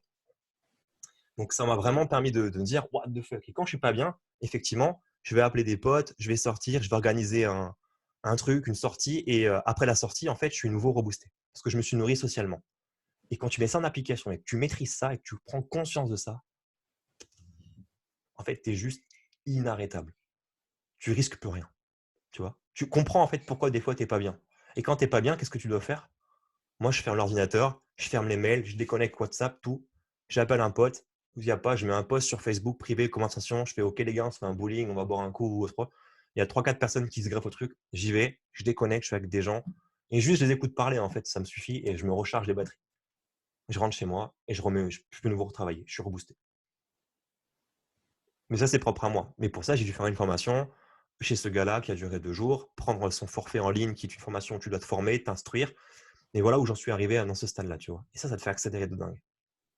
Donc, je vous la recommande vivement, cette formation. Alors, ouais, c'est un budget, ouais, c'est un investissement, c'est sûr. Mais moi, aujourd'hui, je ne regrette pas du tout. Merci beaucoup. Je t'en prie. Comment le gars là? Comment? Il s'appelle comment Il s'appelle Steve Abdelkarim. Ok. Et son programme, tu peux le trouver sous le nom Transformation, trans-formation.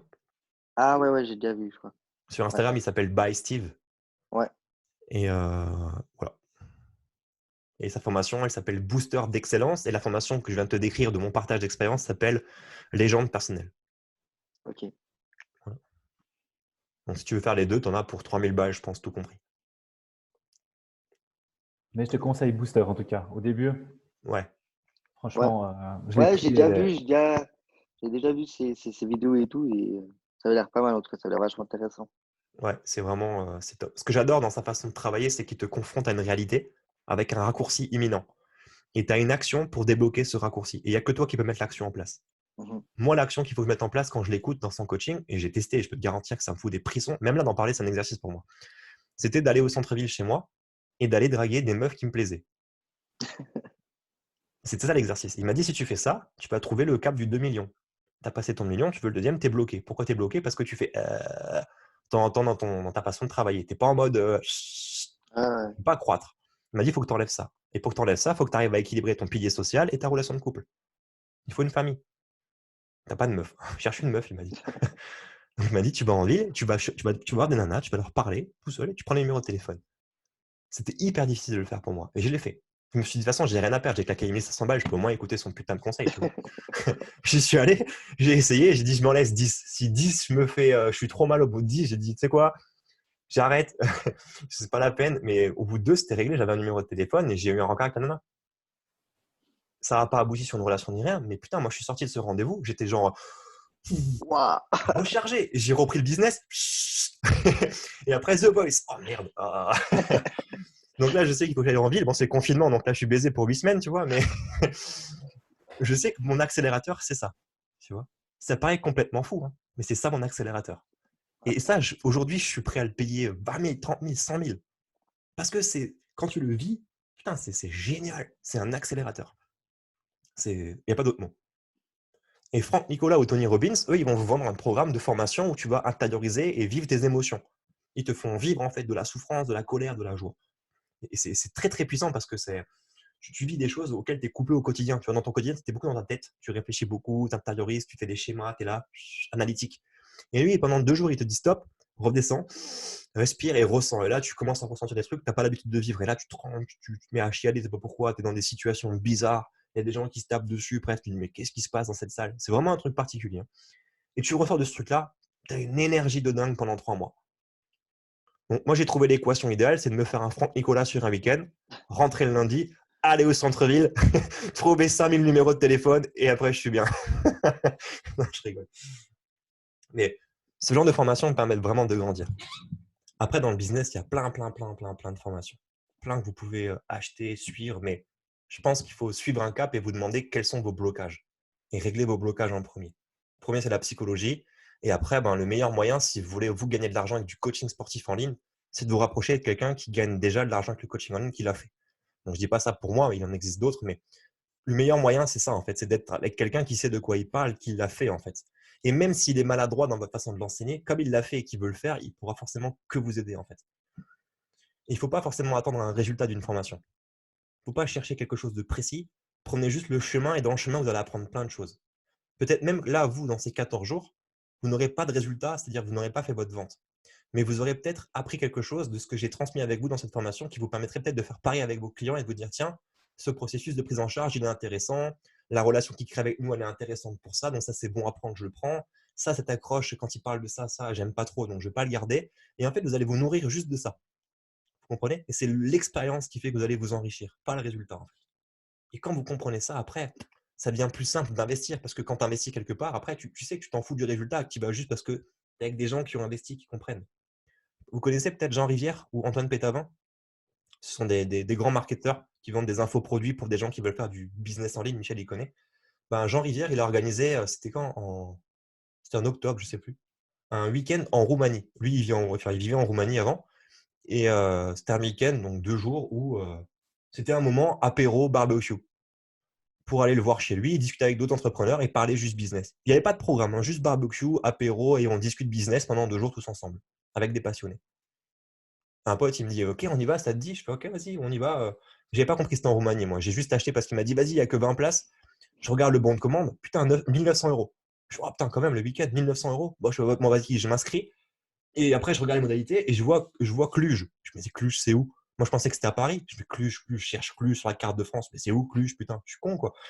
Et je vois Cluj, Roumanie. Je fais, mec, tu m'auras fait payer un truc en Roumanie. Qu'est-ce qu'on va faire en Roumanie? Bah, il vit là-bas. Donc, on allait chez Jean Rivière en Roumanie.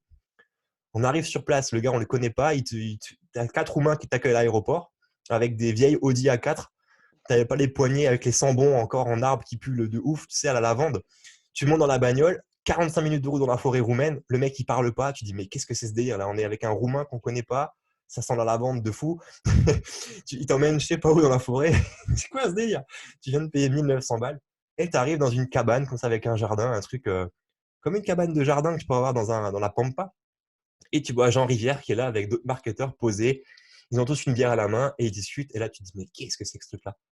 Et en fait, on a parlé tout le week-end. Et honnêtement, c'était la formation la plus pourrie que j'ai fait de ma vie. Parce qu'en fait, c'était pas une formation. Et il l'avait annoncé, en fait. On a juste discuté en tant que passionné. Et personnellement, moi, au bout d'une journée, en fait, du samedi à la samedi soir, j'avais fait le tour de toutes les discussions possibles avec tout le monde. Et donc, le dimanche, moi, je suis parti le dimanche. J'ai pris un billet d'avion retour plus tôt parce que je voulais pas sacrifier du temps. Donc, je suis rentré plus tôt. On est parti à 3. Et j'ai pas regretté de partir plus tôt parce que j'ai pris ce que j'avais à apprendre. J'ai pas cherché de résultats quelconques. Je me suis nourri d'informations sur place. Et j'ai été tellement content parce que j'ai vu ce qu'ils ont fait le dimanche après-midi. Ils sont allés se promener, ils sont allés nourrir des chèvres et ils ont parlé à des vieux Roumains dans la campagne, tu vois. Ils étaient en mode détente, comme ça, c'était un week-end. Et le mec, il a vendu ça à 1900 euros. Bon, c'était pourri, mais je regrette pas parce que c'était une expérience que j'ai vécue de me dire, putain, si ce mec-là, il vend un week-end où il te donne 3 bières et une merguez et qui fait juste parler dans un jardin roumain, il arrive à vendre ça 1900 euros à 20 gars. Moi, je suis peut-être capable aussi, avec ce que je connais sur le coaching sportif, de vendre une fois un week-end à des coachs à 1900 euros pour leur apporter de la valeur. Tu vois? Ça m'a fait sauter une barrière psychologique, en fait. Mhm. Donc, c'est ça que j'ai appris, en fait, de cette expérience, tu vois? Et quand tu es positionné comme ça, après, tu avances. Michel, dis-moi. C'est ça le vrai questionnement. En fait, c'est pas forcément le contenu, mais c'est la capacité de rassembler et de fédérer qui est très puissante chez ce gars-là. C'est une vraie attraction à lui tout seul. Clairement. Et il a vraiment cette grande capacité-là d'avoir une grande attraction. Et c'est ça qui fait évoluer, je pense, aussi le business en ligne, c'est l'attraction, la capacité de fédérer les autres, finalement. Ah, le charisme. Il est tout le temps là, tout le temps présent. Mm, mm. Un mail par jour, une formation par semaine, et ça fait 5 ans, 6 ans, 10 ans qu'il fait ça. Il a créé 400 formations, le gars. C'est une machine. Mais c'est son flow, il est aligné avec ce qu'il fait, il est à l'aise. Donc tu peux pas copier. En fait, il y a plein de gens qui veulent le copier, mais parce qu'il est inspirant dans ce qu'il fait. Mais tous ceux qui le copient, ils tiennent 3 mois, 6 mois, 1 an. Ouais, ouais. Lui, c'est son mode de vie, en fait. Là, il vit en Airbnb, il fait des formations toute la journée, il a son petit iPad, il écrit sa formation dessus, il parle, il explique sa vie, sa journée. Le mec, il fait ça, en fait. C'est sa vie, en fait. Donc, il peut pas arrêter, c'est sa vie, en fait. Tu vois, c'est son quotidien qui filme et qui inspire des gens et ça fonctionne. Mais le gars, il est seul, hein. Il est seul, il n'a pas beaucoup d'amis, dans son univers tout seul. Voilà, mais il aime partager du coup sa vie. C'est sa thérapie, il le dit. Moi, ma thérapie, c'est des gens qui suivent mon contenu. Tu vois, et c'est pour ça qu'il fait des week-ends avec des gens. Sauf qu'il est malin, au lieu de faire un week-end gratos, il le vend 2000 balles. Et ça marche. On était 20 à son week-end. Hein. 20 fois 2000. Hein. Il s'est fait un petit paquet sur un week-end en Roumanie. Et moi, j'ai bu 3 bières et une merguez, hein, c'est tout. Hein. J'ai pas coûté cher au gars. Tu vois ce que je veux dire? Si tu peux pas, je peux y aller pour t'enfiler 2000 euros de merguez. Hein. Faut être déter. Hein. Faut être déter. Je viens de voir qu'il y a encore l'enregistrement. La mince, pour ceux qui vont avoir le replay, ça va être lourd. Juste Ça va après être long. l'enregistrement.